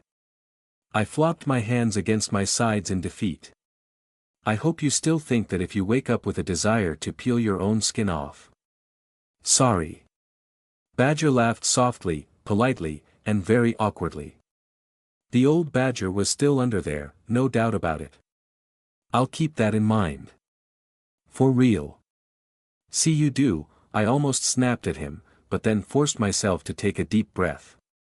Look, I might not be able to do anything about it, but if you do feel anything like that, if you look down at your body one day and start thinking that you should have tentacles, or you start dreaming about the ocean every night, then call me. Understand? You don't have hyperdimensional mathematics, you won't be able to solve it by yourself. Oh, who am I kidding, I haven't really solved it either. But at least we'll be able to talk about it. Whatever you do, don't you dare hurt yourself because you feel wrong, not when I'm here as an example. Badger nodded, very seriously, despite the blissful smile on his face. Huh, Sarika grunted. Wish I could have gotten tentacles, instead of this. She flopped a weakened hand against her own half-functional leg. Whistle cracked open his eyes and licked at her fingers. Sarika tooted at that, but she didn't stop the corgi. No, I muttered. No you don't. I let that one drop. Maybe she was being honest, maybe she did understand, she'd been in the eye's grip, she knew the price, maybe she would prefer abyssal dysphoria to lifelong disability. It was not my place to judge that. Nathan, I said. I mean what I just said. If you need help, ask me for it. You can hardly be expected to redeem yourself if you're floundering in that kind of pain. To my surprise, Badger gave me a thumbs up. Did you give an angel a thumbs up? Maybe in Badger world. And don't call me a divine being, or my queen, or anything else like that. I know what you must be thinking. It's one thing to be called that by people who don't understand, but you were a cultist, you've seen things from outside, and I'm not like those things. So don't you call me that or I'll stop talking to you and ignore you. Right. Right, said Badger. Just Heather, then. Just Heather, I said. I cleared my throat and started to feel very awkward now that we were trailing off, the subject spent at last. Rain gestured for the glasses back from Badger. He hesitated for a moment, until she gave him a look, then he relented and finally took them off. He did seem a little disappointed as he handed them back, no longer able to see my tentacles in all their glory. I sat down and tried to return his smile, as he fumbled to get his regular glasses back onto his face, blinking like a newborn owl. That's all, I said, feeling a bit lame. That's all I wanted to say. But Badger wasn't done yet. I want to help you. I sighed. This again. Rain clucked her tongue. I think he's serious, Heather. I am serious, completely serious, Badger said. I don't know what I can do to help, but I want to. I can talk to my old companions from the cult, everybody who's left, all the survivors, and tell them you can help them. I'll make them see. But I'm sorry, that's not enough. Sarika was frowning at him. Not enough? Badger shook his head, pressing his lips together in a kind of irritation. The cult and Alexander, Uren Ju, Edward. All of them. I've lived my whole life as prey, running into predators. And I kept trying to be one myself, but it was wrong. I was wrong. I had a lot of time to think about all this, in the hospital. I don't deserve any of this. I don't deserve to be alive. I don't deserve to be free. I should be in prison, you're right about that. He swallowed hard. The smile was gone now, but not behind a mask. I suspected that Nathan Hobbs would never again be capable of duplicity. I was never a real mage, but I'm still capable. I shifted in my chair, deeply uncomfortable. Is this coming from you, or bits of me I've transplanted onto you? Does it matter? I'm right here, all the same. I had to look away from him. Even Sarika had no answer to this new and honest-hearted zealotry. I don't like to use people, I said, lying. Abyssal ruthlessness would use him in a heartbeat, but for what? Sarika snorted. I shot her a look. She stared me down. I'm all right with using people, said Rain. Something comes up, badger me, boy, and I'll keep you in mind. What are your plans now? I blurted out. Regardless of us, I mean. Once you've recovered a bit and figured out your limits, what are you going to do with yourself, Nathan? Badger stared at me in surprise, then let out a sad laugh and trailed off with a sigh. He was smiling when he spoke, but there was little joy in his tone. Well, he said. I lost my job weeks and weeks ago now. Lost almost everybody I used to know, from in the cult and out of it, too. Been estranged from my parents for years. I'm on disability now, did Rain tell you that? They sent one of those assessor blokes round to the hospital just before I got out. Sarika just showed him the newspaper article about me drilling a hole in my head. He laughed again. Great stuff. Rain had a word with him too, seemed to convince him I wasn't swinging the lead. Still, he sighed. Dunno if that'll pay the rent much longer. Probs not. What did you used to do? Rain asked him. You never mentioned that before. Badger blinked at her several times before answering, as if he was having trouble recalling. Worked at the bottling plant, the big one just west of the Ring Road. Most stable job I'd had in years, but I was just a temp, and I don't reckon I'd be able to stay on my feet for that long, not like this. He gestured at his head, then at the single crutch leaning against the big armchair. At least he laughed softly, putting a brave face on it. Have to find something else to do. And that mathematics doctorate, gathering dust next to his bed. I couldn't stop thinking about it. Hey, Rain said, maybe you can join Sarika with her budding Minecraft YouTuber career. Do a collab or something? Is that what they call it these days? Aw, come on, Rain said with a shit-eating grin. You can't have that many simps who'd get mad at you having your boyfriend on screen, surely. Sarika gave her a glower worthy of Evelyn herself, but filled with so much more bitterness. Rain, I hissed, cringing with second-hand embarrassment. Please, can you not? What? Rain laughed, spreading her hands in a faux innocent shrug. Sarika hissed from the other side of the room, like a coiled snake.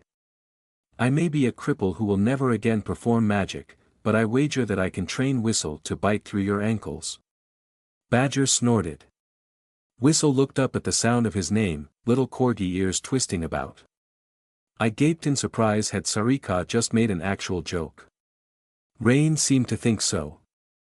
Way, she went. There she is.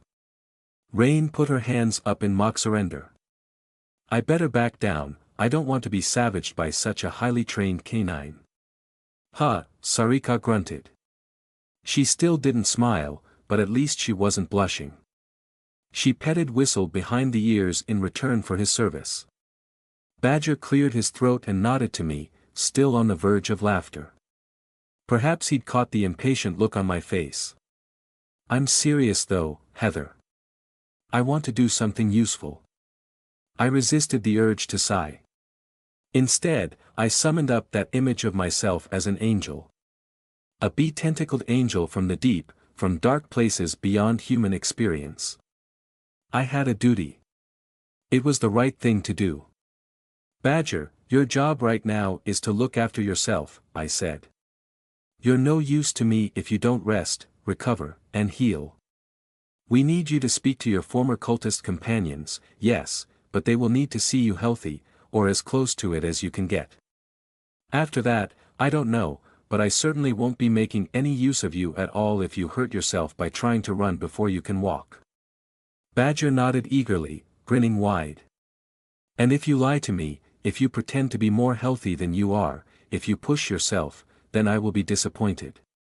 I will be unhappy. I will not approve. And I will know. It took an effort of will not to hiccup. I was blushing, too. I wasn't cut out for this. It would have been easier if Badger wasn't so eager and happy now. Badger controlled his smile, taking me seriously again. I'll do my best. Sarika snorted. Bloody right you will. And, I hesitated, staring into Badger's eyes. Did he need this, or would it hurt? Maybe start thinking about maths. But not the kind that I was taught. Badger frowned at me, as if he didn't get it. Maybe he didn't. Maybe the thought would come back to him later, lying in bed next to his own past. I'd unlocked the door, but it was up to him to turn the handle. It took a supreme effort of will to project myself as an angel, in command and wielding power on behalf of a higher principle. Was that even the right thing to say to Badger? Was it right to use my assumed position to force him to take care of himself? I hoped so. The last thing I wanted was for him to push himself too hard and get hurt in the process, using himself up for my sake. That wasn't his purpose. I refused to use him for that. He would make good on his own sins. That was his purpose now. You know, Tenny's really gonna miss Whistle, Rain said, gazing at the dog in Sarika's lap. He looked up at the sound of his name, over at Rain, turning his head from side to side in doggy curiosity. Yeah, that's right, I'm talking about you, you good boy. They really took a liking to each other, you know. He might miss her, too, Badger said. His smile turned oddly sad when he glanced at his dog. Rain made a show of stroking her own chin in thought. Maybe an arrangement can be made. Who? Rain asked. Badger, or Whistle? Badger, she said. Obviously. Rain just spread her hands and smiled with smug surrender. Badger bit his lower lip in thought. The seed had been planted, now to let it grow by itself. Clever Rain. I admired her so much, she was so good at this, especially compared to me. She had the courage to just go ahead and say it out loud, then act like it was all a joke. We have already got Kim living with us, Rain said. Not sure that would work. Ex-cultists anonymous, said Sarika. If she meant it as a joke, it sounded like a very bitter one. I cleared my throat gently. I'm not certain that would be appropriate for Kimberly. She doesn't want to see anybody from the cult, ever again. Sarika huffed. Not like I ever knew the girl, anyway. Rain shrugged. Maybe Tenny could get a pet of her own. Whistle could have a friend, too. Perhaps that would be a good idea, I said, forcing a smile. Tenny was really going to miss Whistle, that much was true. Or maybe this would be a good excuse for her to finally perfect her human disguise she'd attempted once, to come around to Badger's flat to visit the dog. Or maybe that was too optimistic. Maybe we should buy her a dog. Kimberly Kemp, Badger said suddenly, his voice hushed and serious. Something snagged in my chest, a hook inside my heart. Yes. I said, suddenly wary. That's her name. I remember her, he said, nodding to me. No smile anymore. I'd like to speak with her, if that's possible. What for? Rain asked before I could say anything. Her casual tone carried a warning. To apologize, Badger said. To offer I don't know what. Something. He shrugged, at a loss. I cleared my throat gently. I suspect the best apology you can give her is letting her live her life without ever having to think about this again. Badger blinked and swallowed, seemingly hurt by that. But he nodded. Okay. All right. Fair enough. Could you at least ask her though, maybe? If you think it would be all right. I want her to know well, I never even knew her, not really. But there's nobody left to apologize to. For a moment, all of Badger's inner peace fell away, to show the core of self-critique and self-horror. He had to say sorry, to somebody. I sighed heavily, letting my emotions show plainly on my face. I had a duty to protect Kimberly, too, didn't I? I'll ask her, but I'm not making any promises. Thank you, Badger said. He bowed his head in thanks. I resisted the urge to tut, but I didn't tell him off. Instead I got to my feet and filled my lungs and stretched out my tentacles. Rain followed suit, sensing my intentions.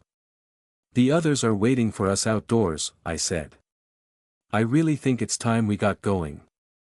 Is there anything either of you need? There wasn't, at least not right then. Sarika was going to stay with Badger for the rest of the day, though strictly speaking he didn't require any company to help him out, to stop him from falling over or banging his head or hurting himself, but we left them to it. She had her crutches and Badger had his pills. Rain didn't even make any jokes about what the two of them might get up to together. Frankly it was none of our business, and I doubted that sort of relationship lay between them anyway. Rain made sure they knew to call us if anything happened, and offered to drive back over to take Sarika home later in the day. Sarika made some fussy noises about calling a taxi instead. Badger stood up and shook my hand. That was a good sign, I thought. One shakes hands with an equal, not an object of worship. We both petted Whistle goodbye for now, then took our leave of Badger's cramped and depressing flat. Once we stepped out into the shallow stairwell of bare concrete and metal railings, and got the door firmly shut behind us, I finally let go of a psychological breath I'd been holding the whole time. At last I could acknowledge the sheer tension in my shoulders and back, the tightness in my tentacles, and the throbbing headache at the sides of my skull, a headache that for once had nothing to do with self-implementing hyperdimensional mathematics. A hand fell on my shoulder and squeezed hard, then traveled up the back of my neck to massage my scalp and mess up my hair. I almost purred. Hey, Heather, Rain murmured. You did real good in there. Real well, I corrected her grammar. But thank you. I know what I said, Heather. Rain chuckled softly. My little seraph, doing good. I winced and tooted, pulling away from Rain's hand and nudging her with a tentacle. She laughed and grinned at me in the dim half-light of the concrete stairwell. The only illumination came from a single long window on the opposite wall, filled with frosted glass. I could see a couple of vague human shapes standing on the opposite side of the road, next to the red lump of Rain's car. Jan and July, waiting for us. Don't take the whole angel thing too seriously, I said. Please. It was just what they needed. I think. But you are my little angel, Rain purred, wrapping an arm around my shoulders. A biblically accurate one, too, just how I like em. TCH, Rain. I huffed as we stepped toward the stairs. How did you know I was thinking of angels, anyway? Badger said it, not me. I can read you like an open book, she said. Tends to happen when you love somebody. Well, not all the time, I guess. That would be unfair. I love you too, Rain, I murmured. Let's go be proactive, okay? You got it, boss angel. You got it. Felicity called us later that day, on the border between afternoon and evening, right on time at 5:45. At least the reclusive and elusive mage was keeping her promises, so far. Outdoors, the drizzling rain had trickled off, but the clouds hadn't cleared, growing thicker and heavier and darker in the sagging sky above the city. Sherrowford was damp and dripping, burdened with summer life, but somehow rotten all over, wrapped in a thin film of cold that refused to lift. I knew it was only the weather, only natural, but I couldn't shift the feeling that Felicity's phone call was reaching out from somewhere dark and forgotten, to wrap number 12, Barnslow Drive in this unseasonal chill and oppressive gloom. We switched on the lights in the kitchen, the front room, the little utility room, and the magic workshop. We had hot tea and cold cake. Preem even put Evelyn's shawl in the dryer to warm it up, then wrapped it around her shoulders. None of that seemed to help. Rain fielded the call, took point, did the talking at first. "Hey there Flissy girl," she said, talking loudly with the phone itself sitting before her on the kitchen table, set to speaker mode. "Right on time. That's what I like to see, I do like a punctual woman." The rest of us waited, holding our collective breath. We'd been through this process before, some of us twice. This time we'd had enough forewarning to prepare in advance. Evelyn and I were sitting next to each other, my hand already wormed into Evelyn's to grasp her clammy palm and keep her steady. She'd insisted on being present for this, regardless of the personal cost. Rain was just across the table, in charge for now. Preem was standing by her, ready to lean down to the phone and leash whatever demon spoke from Felicity's end of the call. Sevens was on her feet next to me, in her familiar blood goblin mask, peering over the edge of the table. I had one tentacle wrapped around her waist, just for mutual comfort. Jane was lurking about, but she probably wouldn't be needed, at least not right now.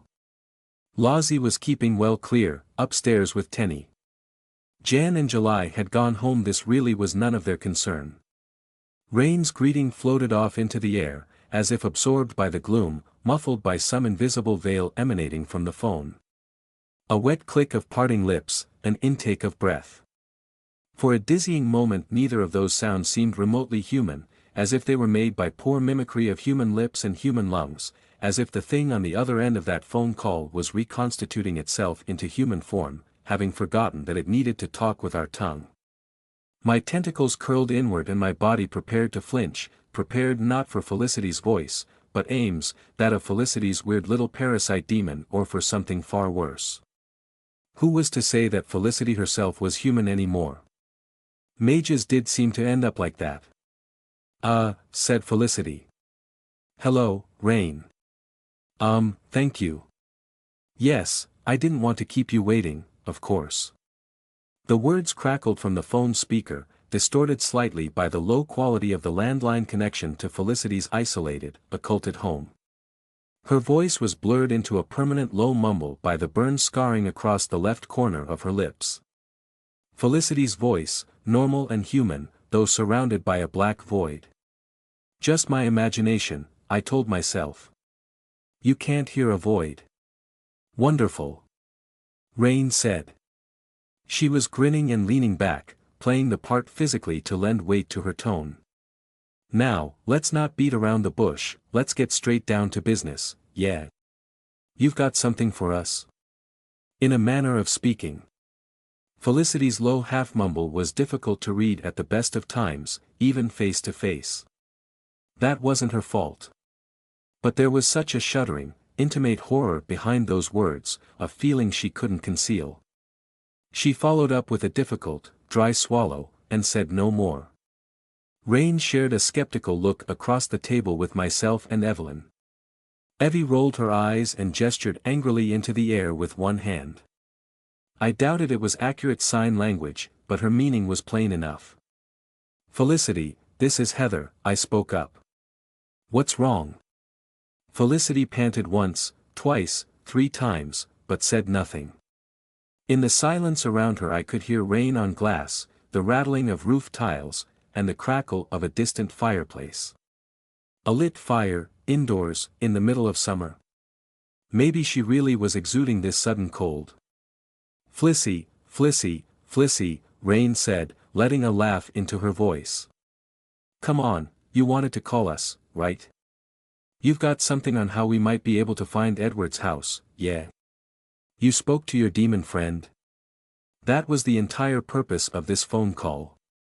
The last time we'd spoken with Felicity, she had agreed to speak with her difficult parasite demon, about the spells that kept her own manor house hidden from human eyes, spells she claimed not to fully understand, laid down before she had inherited the house. She had no idea how they really worked. But AIM did. Why yes. Yes, I did. Felicity's voice returned, growing in strength and confidence again. I'm sorry it took longer than I thought, she is difficult, even when Felicity took a deep breath and seemed to gather herself. Yes, to cut a long story short, AIM gave me several details. She recalls when the spells were woven, or at least claims to. She said it was a combination of basic geometrical principles along with the occlusion processes found in the Manus Cruenta. There is a copy of that book in the library here, so that much is probably true. But I can't see how to scale any of those up to the necessary size. If I could, then I might be able to unravel them in return, and then find this house you're looking for. AIM says well, I know. Felicity grew agitated suddenly, maybe at Evie's voice. AIM won't and I can't figure it out, Patter patter patter went bare feet on stone. Felicity's voice froze, dead quiet, punctuated by the creak of a chair under a sudden load of extra weight. A nightmare scraping joined us in the room, scratching from the speaker like knives on stone, a twisted scrap of noise pretending to be a little girl.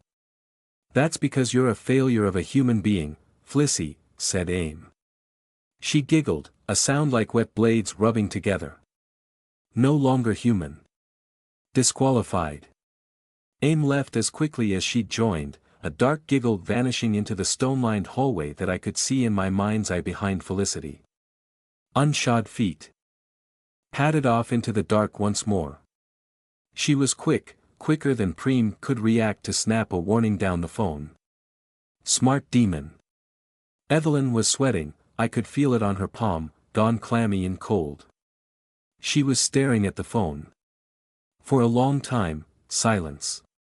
Then, eventually, Felicity swallowed hard, like a woman surfacing from a nightmare, sweating and shaking in the dark. AIM has named a price, she said. For the rest of the magical procedure. She claims to remember how to make it work. But she has a demand. Ah, shit, said Rain. No, Evelyn said through her teeth.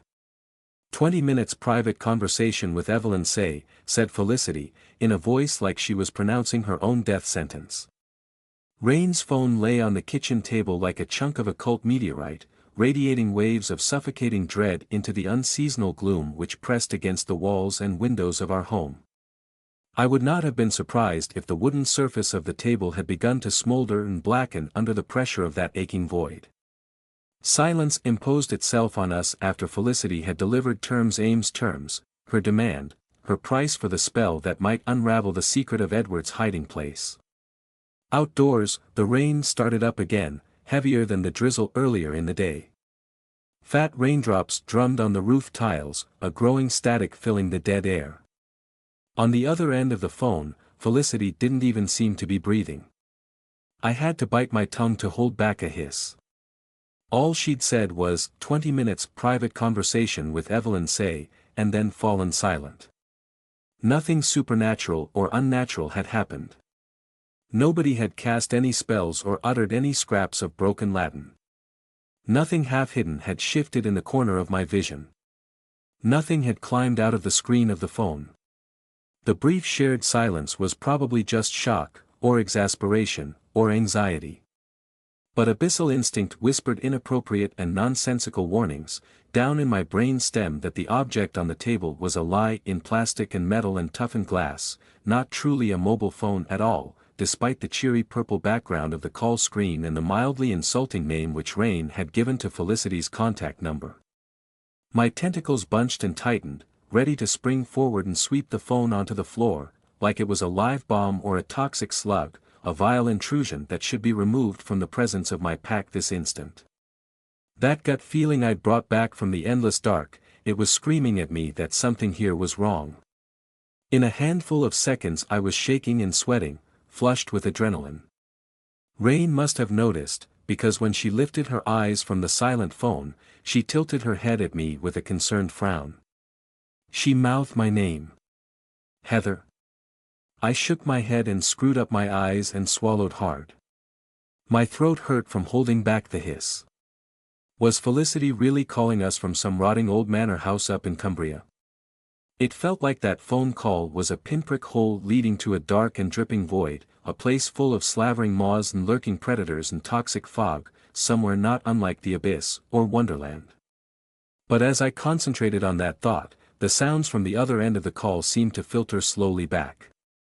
The patter of rain on windows, the creak of beams in the wind, the soft crackle and pop of wood burning in a fireplace. I heard Felicity's lips part with a wet click, followed by a shaking, nervous intake of breath. Abyssal instinct eased down, no longer aching to lash out and smash the phone to pieces. That would have been very rude to Rain, after all. I forced down my own deep breath, telling myself that I was just incensed by the threat to Evelyn's emotional and psychological well-being. The alternative was too bizarre to consider. For practical purposes we were talking to a human being, even if she was a mage, who really did physically exist, sitting in a house about 130 miles north of Sherrowford. I wasn't the important factor here. Evelyn was. She looked about ready to break Rain's phone as well, though she showed it differently. She had gone completely still. Her hand had turned clammy in mine, her eyes looked like cut-out holes in wet paper, and her jaw was clenched hard with suppressed disgust, or anger, or worse. Evie. I whispered. I squeezed her hand too, but she didn't look at me. She half nodded sideways, an acknowledgement and a dismissal in one gesture. Still staring at the phone, at Felicity. I was about to step in, perhaps by taking her face in my hand to turn her away, when she drew a deep breath and resumed negotiations. Define, private conversation, said Evelyn. It wasn't a question. She delivered her demand with all the imperious power of a warlord on her throne, a lady who was used to be obeyed in every matter, in a tone that said Felicity had already failed her. If Evelyn had turned that tone on me, I think I would have curled up and died on the spot, like an insect exposed to an open flame. Felicity finally inhaled again, perhaps relieved she hadn't been instantly condemned to a slow and painful traitor's death. On the other end of the call, I heard her swallow with a very dry throat before she stammered out a reply in her habitual half-mumble, muffled by her own scarred lips. Evelyn and Aim, alone. No, nobody else is allowed to overhear. No eavesdropping. Private conversation. That's all she means, I think. She didn't specify anything else, just that it had to be private. I am sorry, I'm really sorry, Evelyn snapped hard, drowning out the apology, lips twisting like she'd caught a foul scent. And what does the vile shit-stain of a demon wish to discuss? Felicity paused. I blinked, a hiss trying to crawl up my throat again. She was about to lie to us. I couldn't possibly have known that. The strange feeling passed as quickly as it had stolen over me. Abyssal instinct was making me paranoid. I did not possess a built-in pneumosomatic lie detector, that was nonsense. All Abyssal instinct really knew was that Felicity the mage was deeply uncomfortable at answering that specific question. I don't know, she said after a heartbeat, speaking too fast, her natural mumble blurring her words worse than before. She didn't tell me. She didn't say. If she had said then I would let you know. You know that, don't you? I would let you know, I would do anything to help, too. Rain laughed, fake soft, a razor blade hidden in a blossom. Quit while you're ahead, Fliss. A hard swallow from the other end of the phone, followed by, right. Right. Of course, Rain. I glanced at Evie again. She was staring at the phone like it owed her an explanation. You don't have to do this, I murmured, trying to catch her eye. Evie, you don't have to. I can find a way. Another way. But Evelyn ignored me. For Felicity, she snorted. All right then, let's get this nonsense over with. Put Aim on the phone. Evie gestured to Preem with her free hand. Preem, Heather, both of you help me up please. I'll do it in the workshop, there's no sense buggering about getting the kitchen door closed and having everybody else stand around in the front room. Preem left her post at Rain's side and went to step around the end of the table, bustling along in her maid dress. I rose to my feet with Evie's hand in mine, preparing to help her up by wrapping a tentacle around her shoulders and another one touching her waist. She didn't even flinch, which worried me even more. Was she steeling herself for this? Gone numb inside? I leaned in closer to Evie, about to whisper that she didn't have to do this. As soon as we were beyond earshot of the phone, I would put a stop to this. I couldn't live with the result if she put herself at psychological risk for my sake. Aim had been a weird thing when I'd once spoken to her alone, or rather, been spoken to by her. She had hit me with useless attempts to undermine my self-confidence, weak mockery that didn't strike a nerve so much as just irritate. But she obviously had a ruinous and complex effect on Felicity. Every instinct in me rebelled against allowing her to be alone with Evelyn, even across the thin electromagnetic connection of a phone call. Felicity said, in the tone of a lowly wretch about to inform their monarch of a natural disaster. And no. Evie froze halfway to her feet, glaring at the phone. No. Aim means in person. Face to face. Alone in a room, with you. Rain slumped back in her chair, a grin on her face, shaking her head. You gotta be kidding me. Unacceptable, said Preem, crisp and clean and clear. I couldn't have agreed more. Down by my side, 7 shades of small and shrill made a low gurgle of disapproval, showing all her teeth to the blank face of the phone. Evelyn, on the other hand, just stared, wide-eyed. Evie. I murmured her name. The color drained from her face. For a split second I thought she was terrified. The tentacle around her shoulders tightened in support, while the one at her waist slipped around to hold her steady. My other tentacles twitched, aching to raise a protective cage around her. A bit redundant, as this assault was emotional rather than physical. I was halfway through turning back to the phone, about to hiss at Felicity, when Evelyn went off like a slow fuse bomb. Felicity stammered. And no, it's not me, and not. Evie. I said, terrified at her sudden, shaking rage. She was cold and hot at the same time, utterly focused, suddenly covered in cold sweat. If Felicity had been in the room with us then, I had the distinct impression that Evelyn would have killed her, or more accurately, had her killed, without a second thought. Evie, it's okay. Evie. Not me. Felicity was saying, almost squealing like she was being tortured. I could hear tiny, hiccuping sobs and a sound like nails pulling at her own face. Rain had risen to her feet as well, reaching out to Evelyn in alarm. Preem had her mother's shoulder in one hand, but it was doing no good. Sevens peered around my side, but there was little she could do. Evelyn was ready to spit at God. Evie. I said out loud. Evie. Felicity was openly sobbing on the other end of the call. I didn't mean to. Evelyn leaned down toward the phone. The pose was not easy for her, with her kinked spine and twisted shoulders. She grimaced in sudden pain, but forced herself through gritted teeth and bulging eyes, and said, I will have you shot, Felicity. Have you? Giggled a voice from the pit. Aim, with her mouth so close to the phone that she made the air crackle. Evelyn flinched back so hard that she would have gone flying if it wasn't for me and Preem already holding onto her. She lost her balance with her walking stick, gasping for air as if Aim's voice had been suffocation itself. Rain backpedaled too, whipping her hand away as if the phone was suddenly a red-hot coal burning through the table. On the other side of me, Sevens bared all her teeth, snapping them twice in a snicker-snack motion of agitated disgust.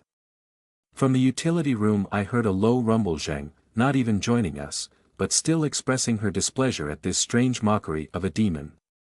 I turned my head and opened my mouth wide and hissed at the phone. Aim giggled.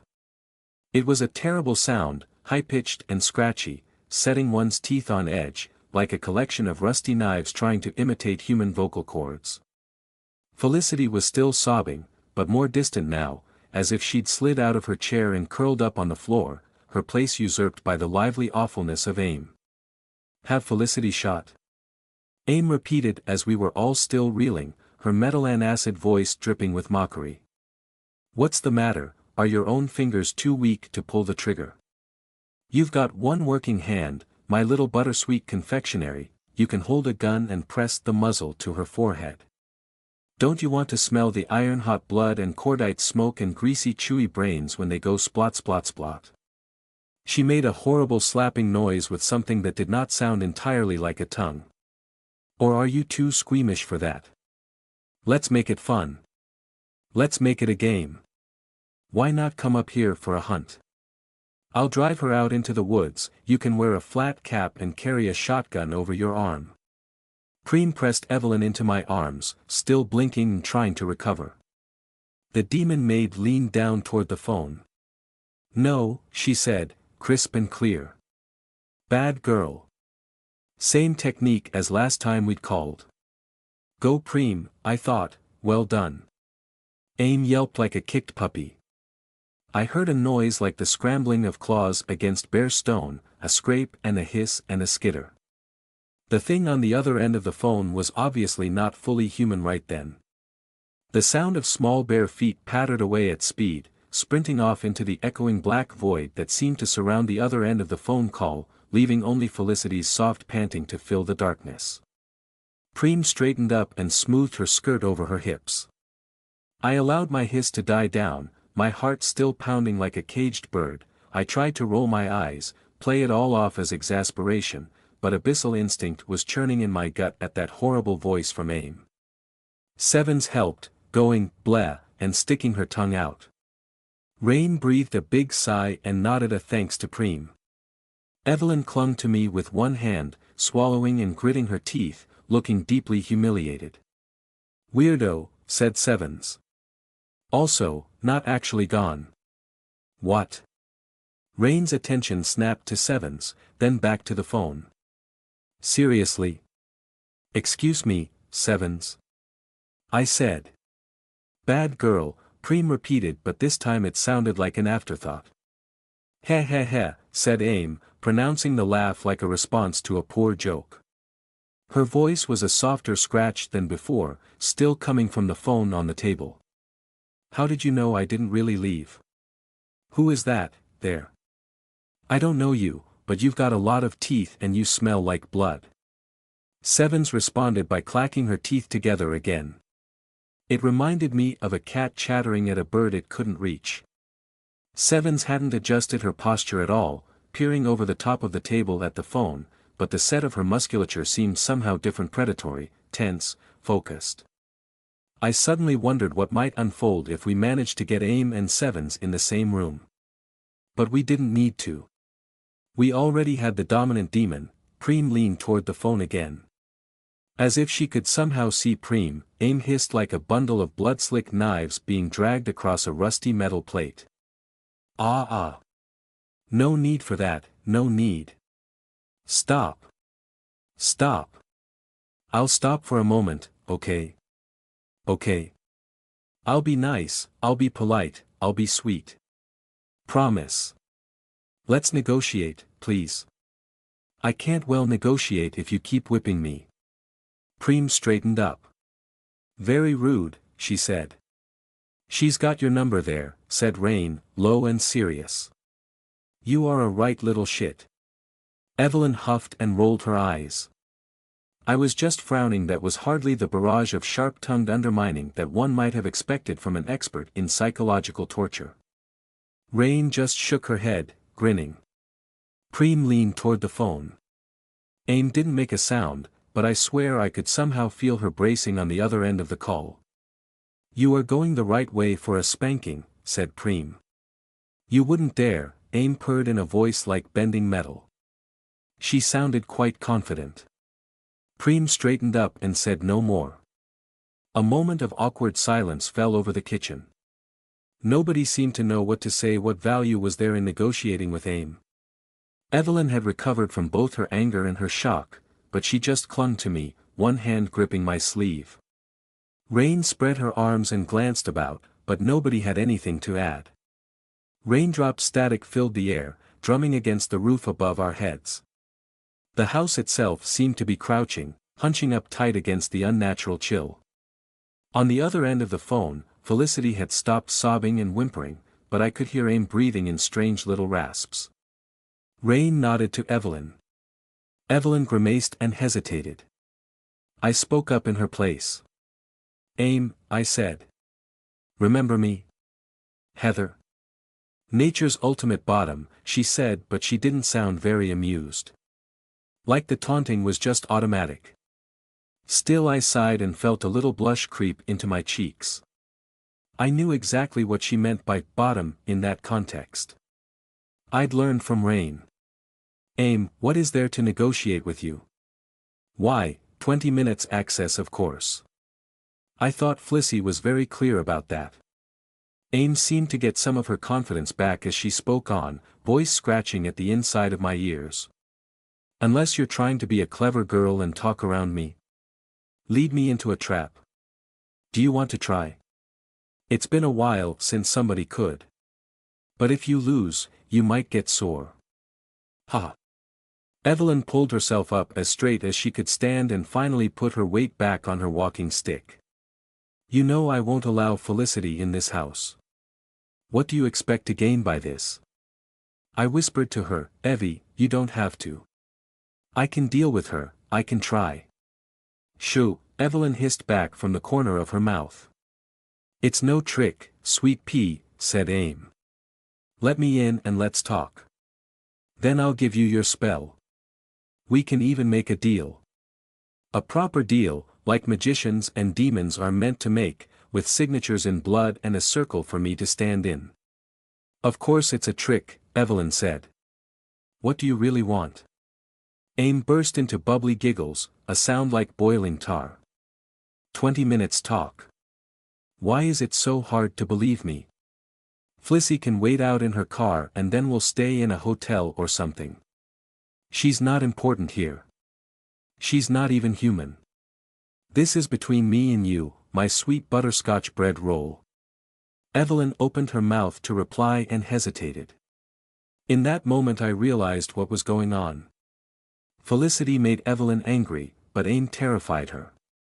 Aim's bizarre voice and the constant barrage of her insults had distracted me long enough to miss the change at first. Perhaps that was intentional on Aim's part, a distraction and deflection.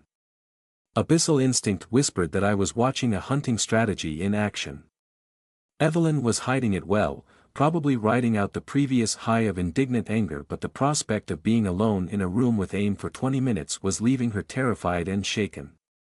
I could feel it in the tensing of her muscles beneath the 2 tentacles I had around her shoulders and waist.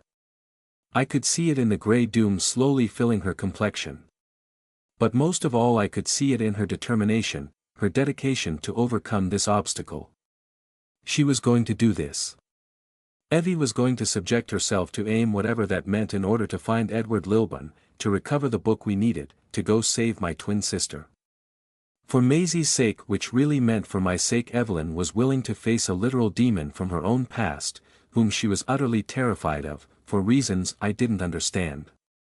I knew who and what Felicity was to Evelyn, the role she had played in Evie's past, to some extent. An old associate of Evelyn's mother, Felicity was not quite a doctor, having never completed medical school.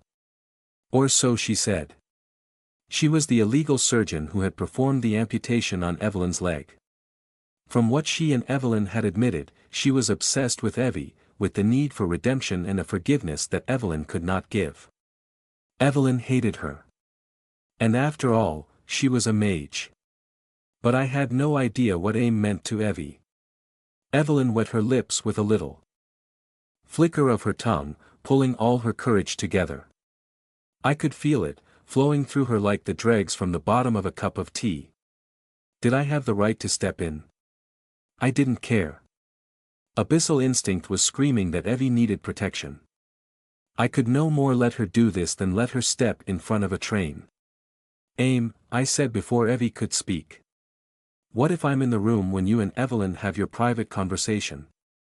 Aim snorted. Then it's not a private conversation, is it? Heather, Evelyn hissed between her teeth. I can. Answer the question, Aim. Yes, or no. No, Aim said. Alone. Me and Ickle Evies. Then there's no deal to make. Aim giggled. Then you won't get your spell, will you? Yes I will, I said. I felt Aim freeze up. I stared at the phone, staring her down. Could she see me? Could she see the plan forming inside my head? I gently cleared my throat and continued. You get 20 minutes conversation with Evelyn, with me in the room. In return, we get the solution to the magical problem. Aim didn't reply. Evelyn poked me in shoulder with a fingertip. Heather, she hissed. Rain held up a hand to stall her, nodding to me. She could sense that I was onto something. I know what I'm doing, I whispered back. No. You don't. Evelyn whispered through clenched teeth. Aim is she will run rings around you, Heather. Aim purred from the phone speaker, an amused noise.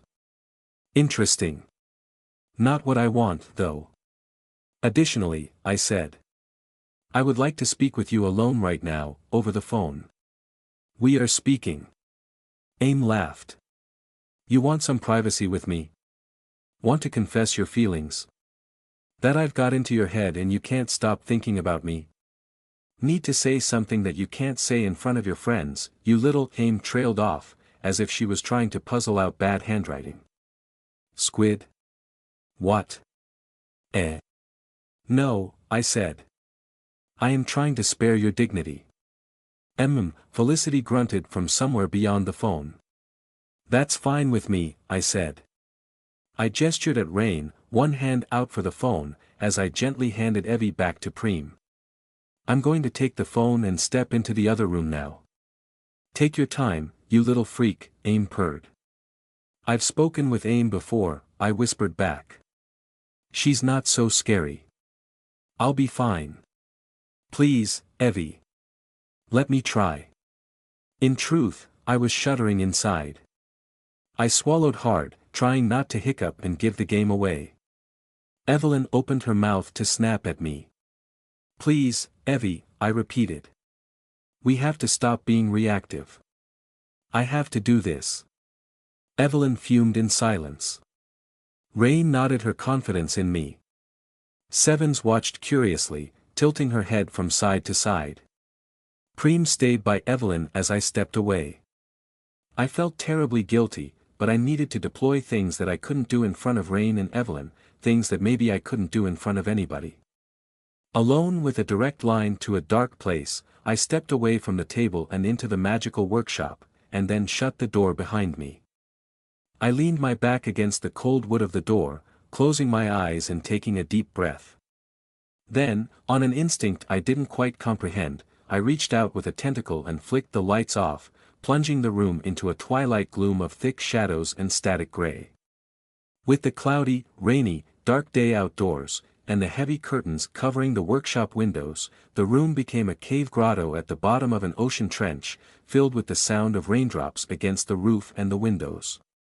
My squid skull mask was sitting on the table, staring at me with empty eye sockets across the dark. Had I left it there, pointed at the door like that?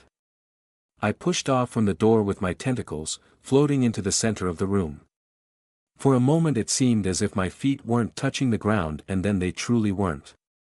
I balanced on 3 tentacles instead, using the others to grip the table and a nearby chair.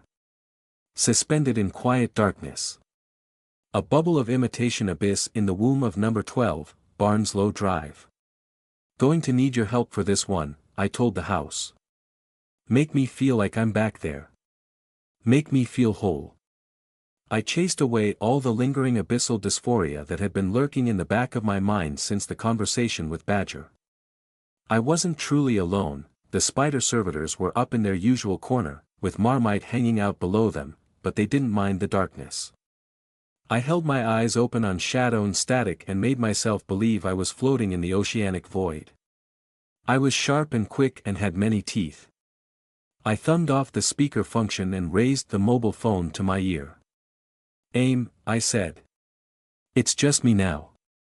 Let's talk." Aim purred like a cat made of burning sulfur. It made my skin crawl and my spine tingle, in the bad kind of way. As she spoke, her voice dropped more and more into the truly inhuman sound of gurgling and scraping. Out-talking a demon, very bold. So very bold. But aren't you just a little thing, Heather? You don't know if you're coming or going, even if big strong rain decides for you. What are you going to achieve, threatening me? You're a bit out of date, I said. I have 3 girlfriends now. Eh? You'll get your 20 minutes with Evie, with me in the room. Then you give me the spell. You're going to agree to this deal.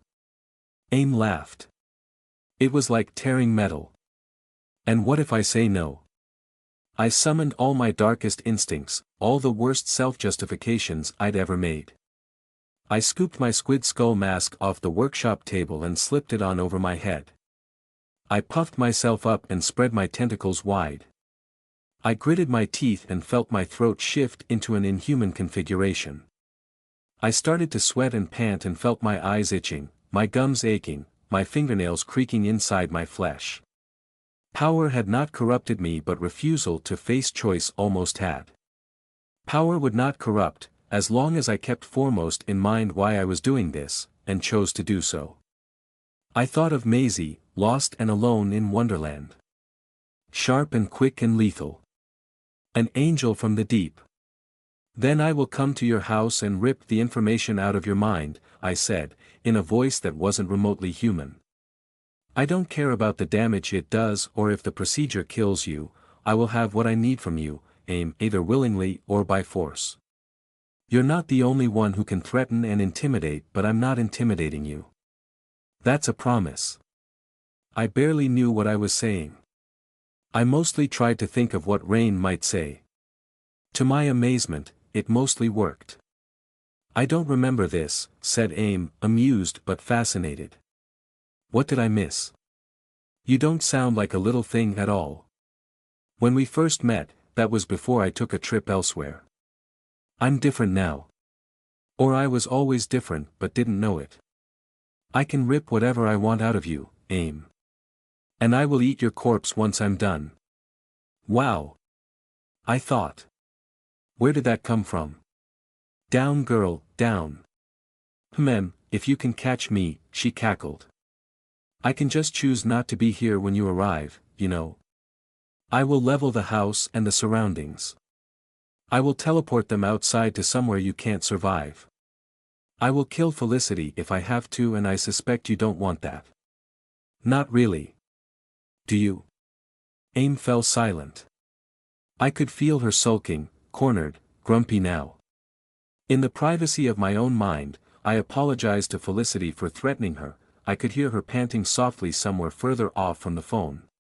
When I'd spoken, she'd paused and let out a shuddering whimper. I was only bluffing, but I didn't want to admit that out loud or this entire plan would collapse. Aim opened her mouth with a wet click. 20 minutes with Evie and you, she asked. So petulant. Like a stroppy child. Yes. And no threatening Evelyn. No twisting her around or mocking her like you did a few minutes ago. I will enforce that. I mean it. You will be polite and respectful. Aim made a fussy little huff. That rather defeats the point, then, doesn't it? Where's the fun if I have to behave? Besides, why do you care, Heathapooz? I thought you were with Rain and... I felt Aim light up. If the expressions on her face were even a little bit human right then, she was grinning from ear to ear. Perhaps literally. Oh. My. God. She said it like a stereotypical valley girl from some terrible American movie. You're in love with Evie. Evie, the little screwed-up scrap of self-hate and broken thoughts, can't even look at her own body in a mirror, let alone be honest with herself. And you little weird moron, you want to shove your face into her see-you. I hissed down the phone, angry and spitting. The squid skull mask amplified and funneled the noise into an otherworldly screech of rage. On the other end of the call, Aim shrieked and fell off something with a loud thump. A clatter of wood followed, probably a chair falling over. She hissed back, but it was a half-hearted effort, more scared than defiant. Like a pair of angry cats who'd blundered into each other. We probably sounded very silly. Or terrifying. I wasn't sure which. I think the spiders flinched and Marmite scuttled behind the sofa. A knock loud and insistent hammered at the door to the magical workshop. I jumped out of my skin and whirled around on my tentacles, almost overbalancing and crashing into a chair. Heather. Rain called from just the other side of the door. Heather, you all right in there? I ripped the squid skull mask off my face, panting and flushed, swallowing several times to squeeze my throat back into a human shape. I'm fine. I called back, hoarse and rough. Just disciplining Aim. That's all. And I'm winning. I shouted. It's okay, Evie. I'm winning. Shout if you need bailing out. Rain called. The static of the rain moved into the silence she left behind. The darkness pressed back on my senses, cool and soft against my eyes. I raised the phone to my ear again. Are you still there? I asked. A moment of sulky silence, then, maybe. You're right, Aim, I said. I do love Evelyn. I am in love with her. Whether it's romantic or platonic or sisterly or anything else simply does not matter. You cannot make that into a secret, filthy thing, because it's beautiful. If you try to hurt her, I'll pull you apart and eat your organs. Do you understand? Do you understand that I can do that? Could I do that? I had no idea. Strictly speaking, I probably could, though I wouldn't want to. But I still had no idea what Aim really was. She wasn't a demon like Prem or Zheng, she was something altogether different. Still, I was angry enough to make the claim. Hopefully Aim bought it. Direct violence doesn't really agree with me. Aim sighed, making a big show of it, her voice dialing down towards something distinctly more human. She started to sound a bit less like a machine made of sharp objects and a bit more like a young girl. Ah. Such a bore. Such a boring, silly way of thinking. But, fine. Never mind. Can't be helped. If you really need it that badly, I'll give Felicity the last parts for the spell. But I still want my 20 minutes. She sighed again, like a young woman in a romance novel, dying of boredom before a vanity mirror. I'd made my point. She was trying to recover her dignity. With me present, I said.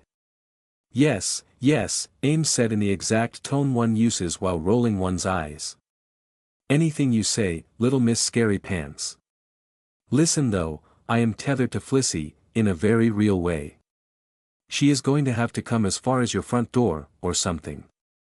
She can probably wait in the car. I heard her turn away from the phone.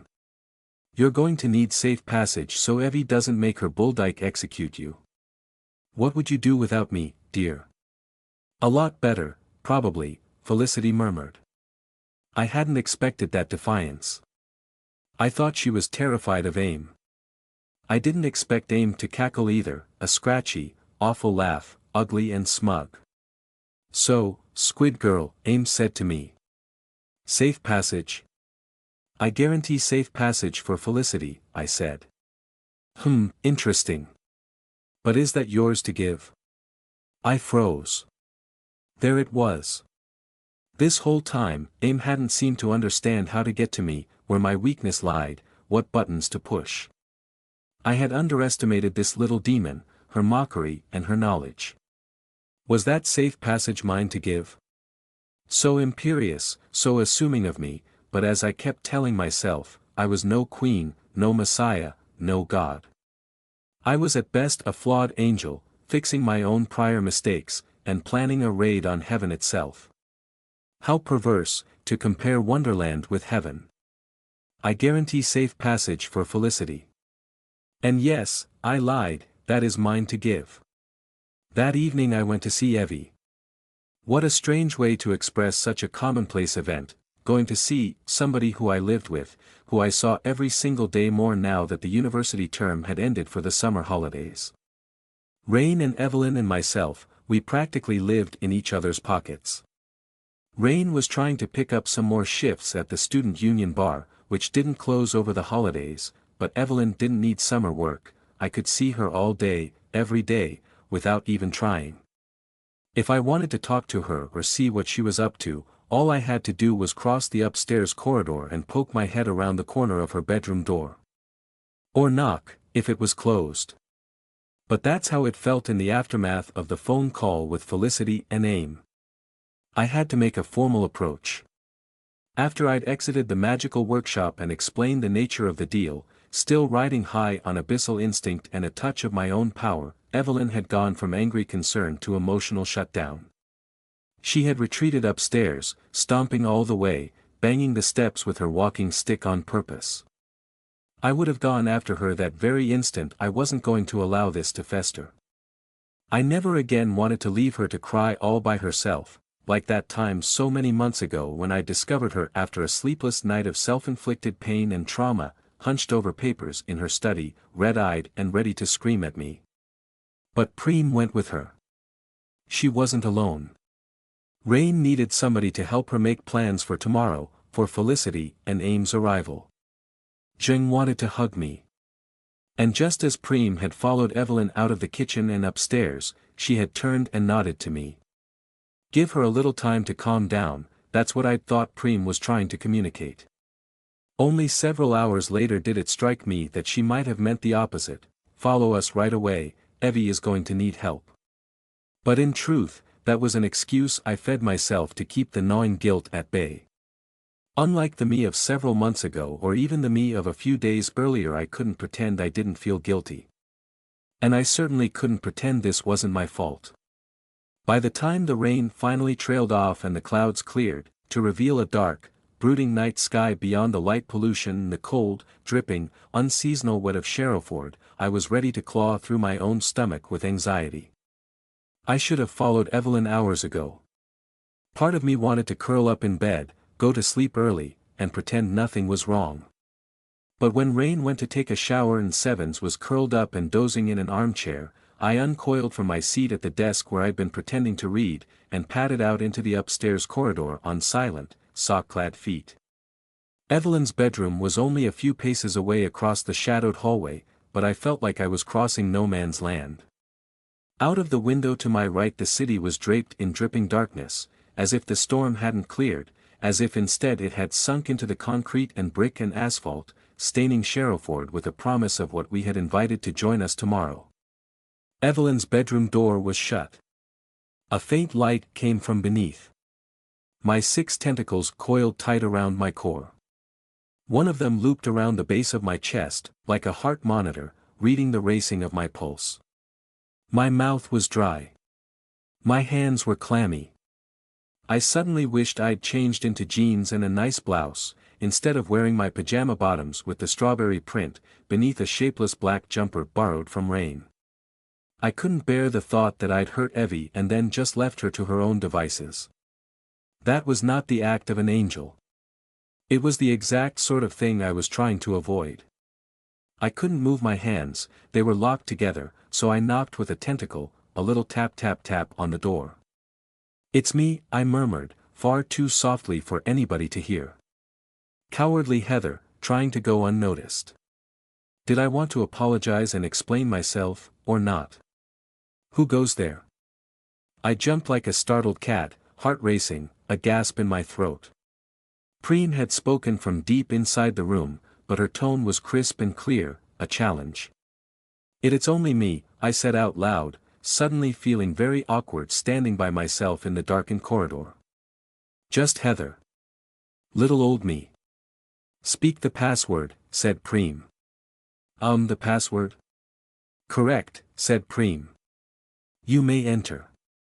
I blinked several times before the joke filtered through my skull. "Oh. Oh, tch, I tooted. That is so silly." "Preem, really?" Evelyn called out. "Stop buggering about and come in already." Her voice made my heart leap and my voice catch in my throat. I took a deep breath and opened the door. "Hi, hello." "Hi, Evie, it really is just me, I.O." As I peered around the edge of the door frame and then tentatively stepped into the room, I discovered that since her grumpy, sulky, and justifiably angry exit earlier on, Evelyn had entered maximum comfy mode. She was enthroned at the head of her bed, leaning back on several lilac pillows and surrounded by several more. She was even hugging one in her lap, like a plush toy or a teddy bear, something I'd never seen Evie do before. The sheets were tugged up around her waist and her legs were stretched out before her. Her right leg ended mid-thigh, of course. I spotted her prosthetic standing up next to the bed, neat and tidy, with the large stump sock tucked into the end. Evie's laptop was perched halfway down the bed, standing on a large hardback book. I would have tooted that books were not meant to be used as trays, but right then I was hardly going to critique her choice of setup.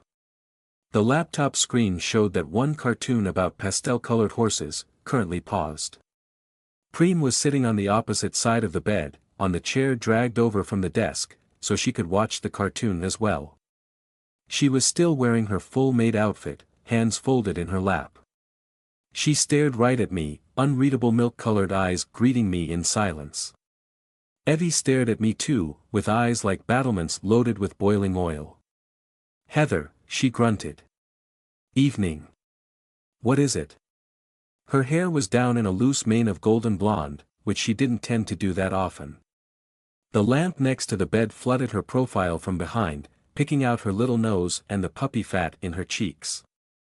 She was wrapped in a big cream-colored sweater that invited one to just sink into the fabric. All of a sudden I wanted to do nothing more than cross the room and flop face-first onto her belly. She was, however, far too sulky for that. It would be like approaching a growling dog. I had no right. Instead, I lowered my eyes in shame and apology, swallowed so hard it hurt, and closed the door, shutting us alone together. "Evie," I said, my voice shaking a tiny bit, talking more to her prosthetic leg on the floor than to her face. "I'm sorry for interrupting your cartoon, but I have to say this. I'm sorry. I apologize. Don't be absurd." I looked up, blinking. I am sorry." Evelyn gestured at the screen, at her paused cartoon, at the pastel-colored horses. "It's not like I haven't seen it before." "You're hardly interrupting." I stared for a moment, open-mouthed, then pulled myself back together. No, I mean about earlier. About the phone call." Evelyn stared at me with dead fish eyes. "Ah." "I took control," I said, blurting it all out at once. I needed Evie's approval, her forgiveness, her acceptance. I didn't know if I should, but I did it anyway. If I don't say this now, then it'll sit in my mind and go unsaid and turn sour, and I don't have the right to make decisions for you. I'm sorry, because that's what I did, when I made that agreement with AIM. Evie stared, unrelenting. Behind her, Preem stared too. "When they arrive tomorrow," I said, managing to stare back at Evelyn, "Felicity doesn't have to come anywhere near this house." And Evelyn waited, eyebrows climbing slowly. Yes. And if you don't want to speak with AIM, then you don't have to. Evelyn blinked once. Heather, stop being a moron. Of course I do. No. I almost snapped at her, then reeled myself back in and undermined all my words with a huge hiccup. No, you don't. I didn't have the right to use you like a bargaining chip. If we need knowledge, then I can just take it from AIM. From AIM? Evelyn huffed one sad little puff of laughter. As if I would let you try. You'd hurt yourself. I made a choice, I said. It's my responsibility. Evie, I made this decision. I've lured AIM here. If you don't want to speak with her, then I will deal with the entire situation, the whole thing, myself. You can stay in here all day and I'll sort it out, I'll take it from AIM's mind and... Heather, do shut up, Evelyn said. She sighed, looking deeply unimpressed. Then she wormed one hand out from hugging her pillow and patted the bed next to her. Stop being a moron. Sit with me. I just stared, frozen, my apology dribbling off like a storm that never broke. But Evie, I. Sit, said Preem. Or you will be made to sit. Evelyn rolled her eyes. Yes, thank you Preem, that's just what we need, impromptu dog training. Please, Heather, just sit down. Stop standing there like you've been a naughty child or something. It's weird and I can't deal with it. Feeling exceptionally awkward and blushing like an idiot, I obeyed. I crossed to Evie's overstuffed bed and crawled over to join her, easing myself back against the fortress of lilac pillows and turning to meet her level, unimpressed look. She was tucked up all cozy against the strange cold and here I was, joining her. For a long moment she said nothing, like she was judging me. I dared not touch her. Evie, I'm sorry, I said again. I couldn't help myself. I took charge when To my everlasting and eternal surprise, Evelyn reached up and put her hand over my mouth, which shut me up completely. She didn't have the strength to actually hold me still, but I was too shocked to complain. I went, eyes gone wide. Heather, shut up.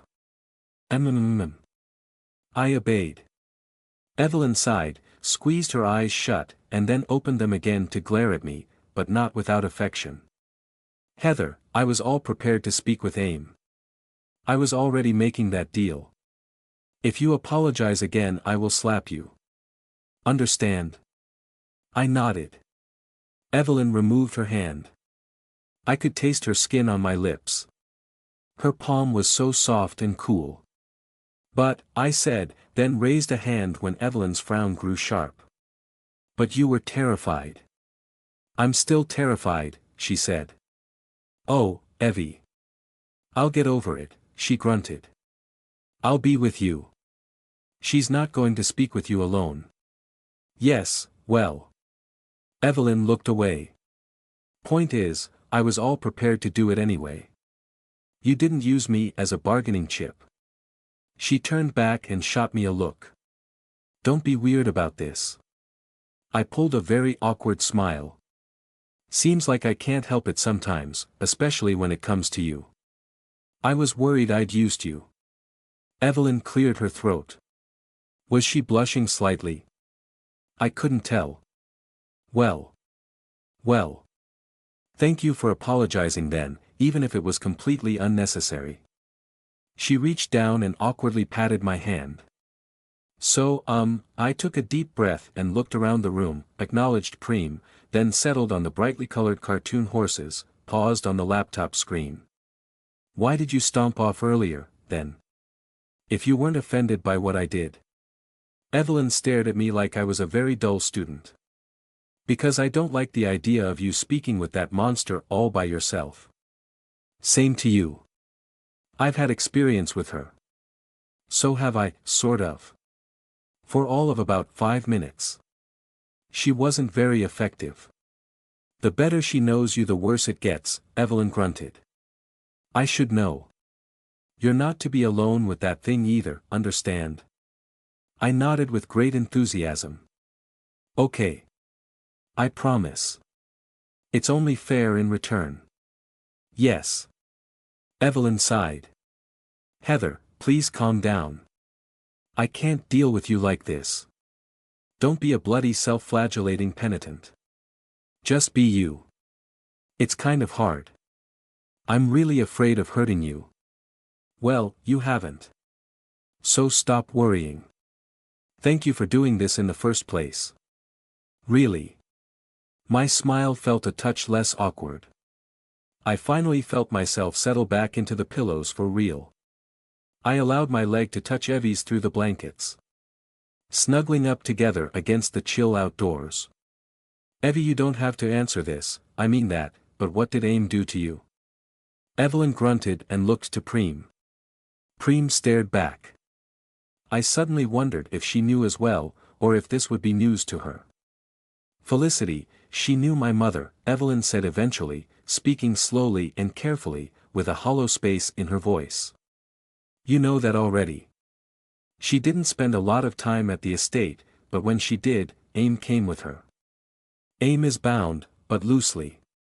I don't understand her exact parameters or her purpose, but she enjoys taunting people, especially those close to the edge of change.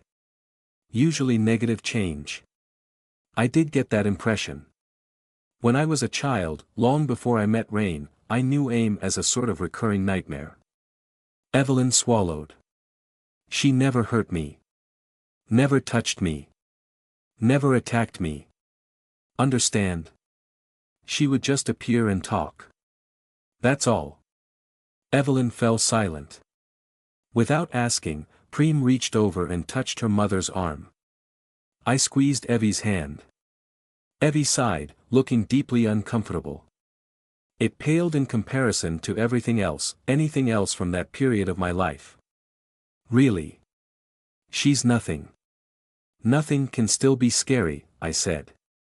I will belt scary with my walking stick. I hope she's ready for a bloody good hiding. Evelyn snorted, and that was all she had to say on the subject. I finally relaxed fully, appreciating that once again I was lying in bed or on bed, at least next to Evelyn. We weren't truly alone, of course, because Preem was right there.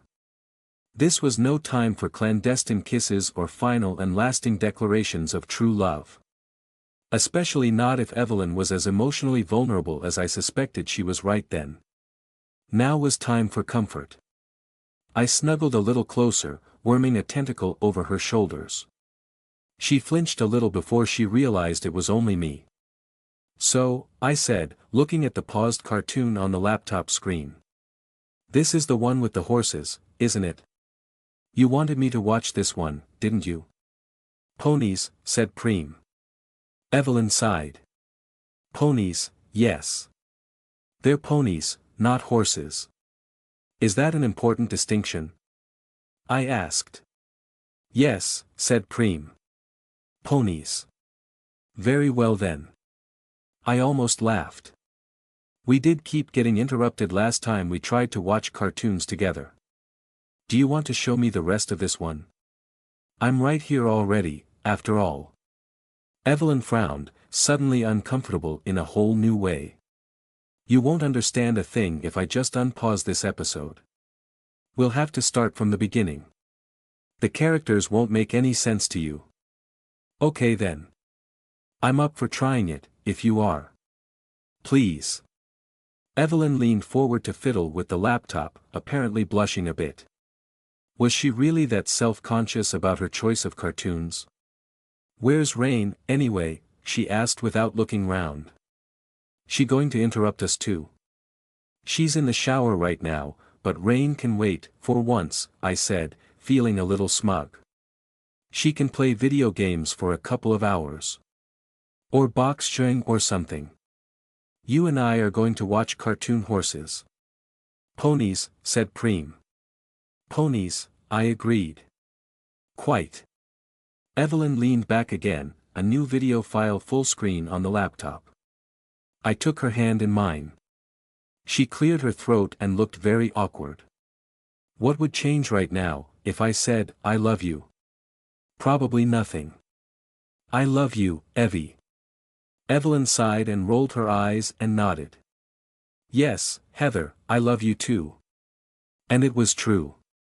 Preem, pointedly, said nothing, staring at me like she was willing me to grow wings and fly. I frowned back at her, trying not to let Evie see. Had I done something wrong? Clearly I needed to have a private word with Preem to figure out her opinion on all this. I made a mental note about that.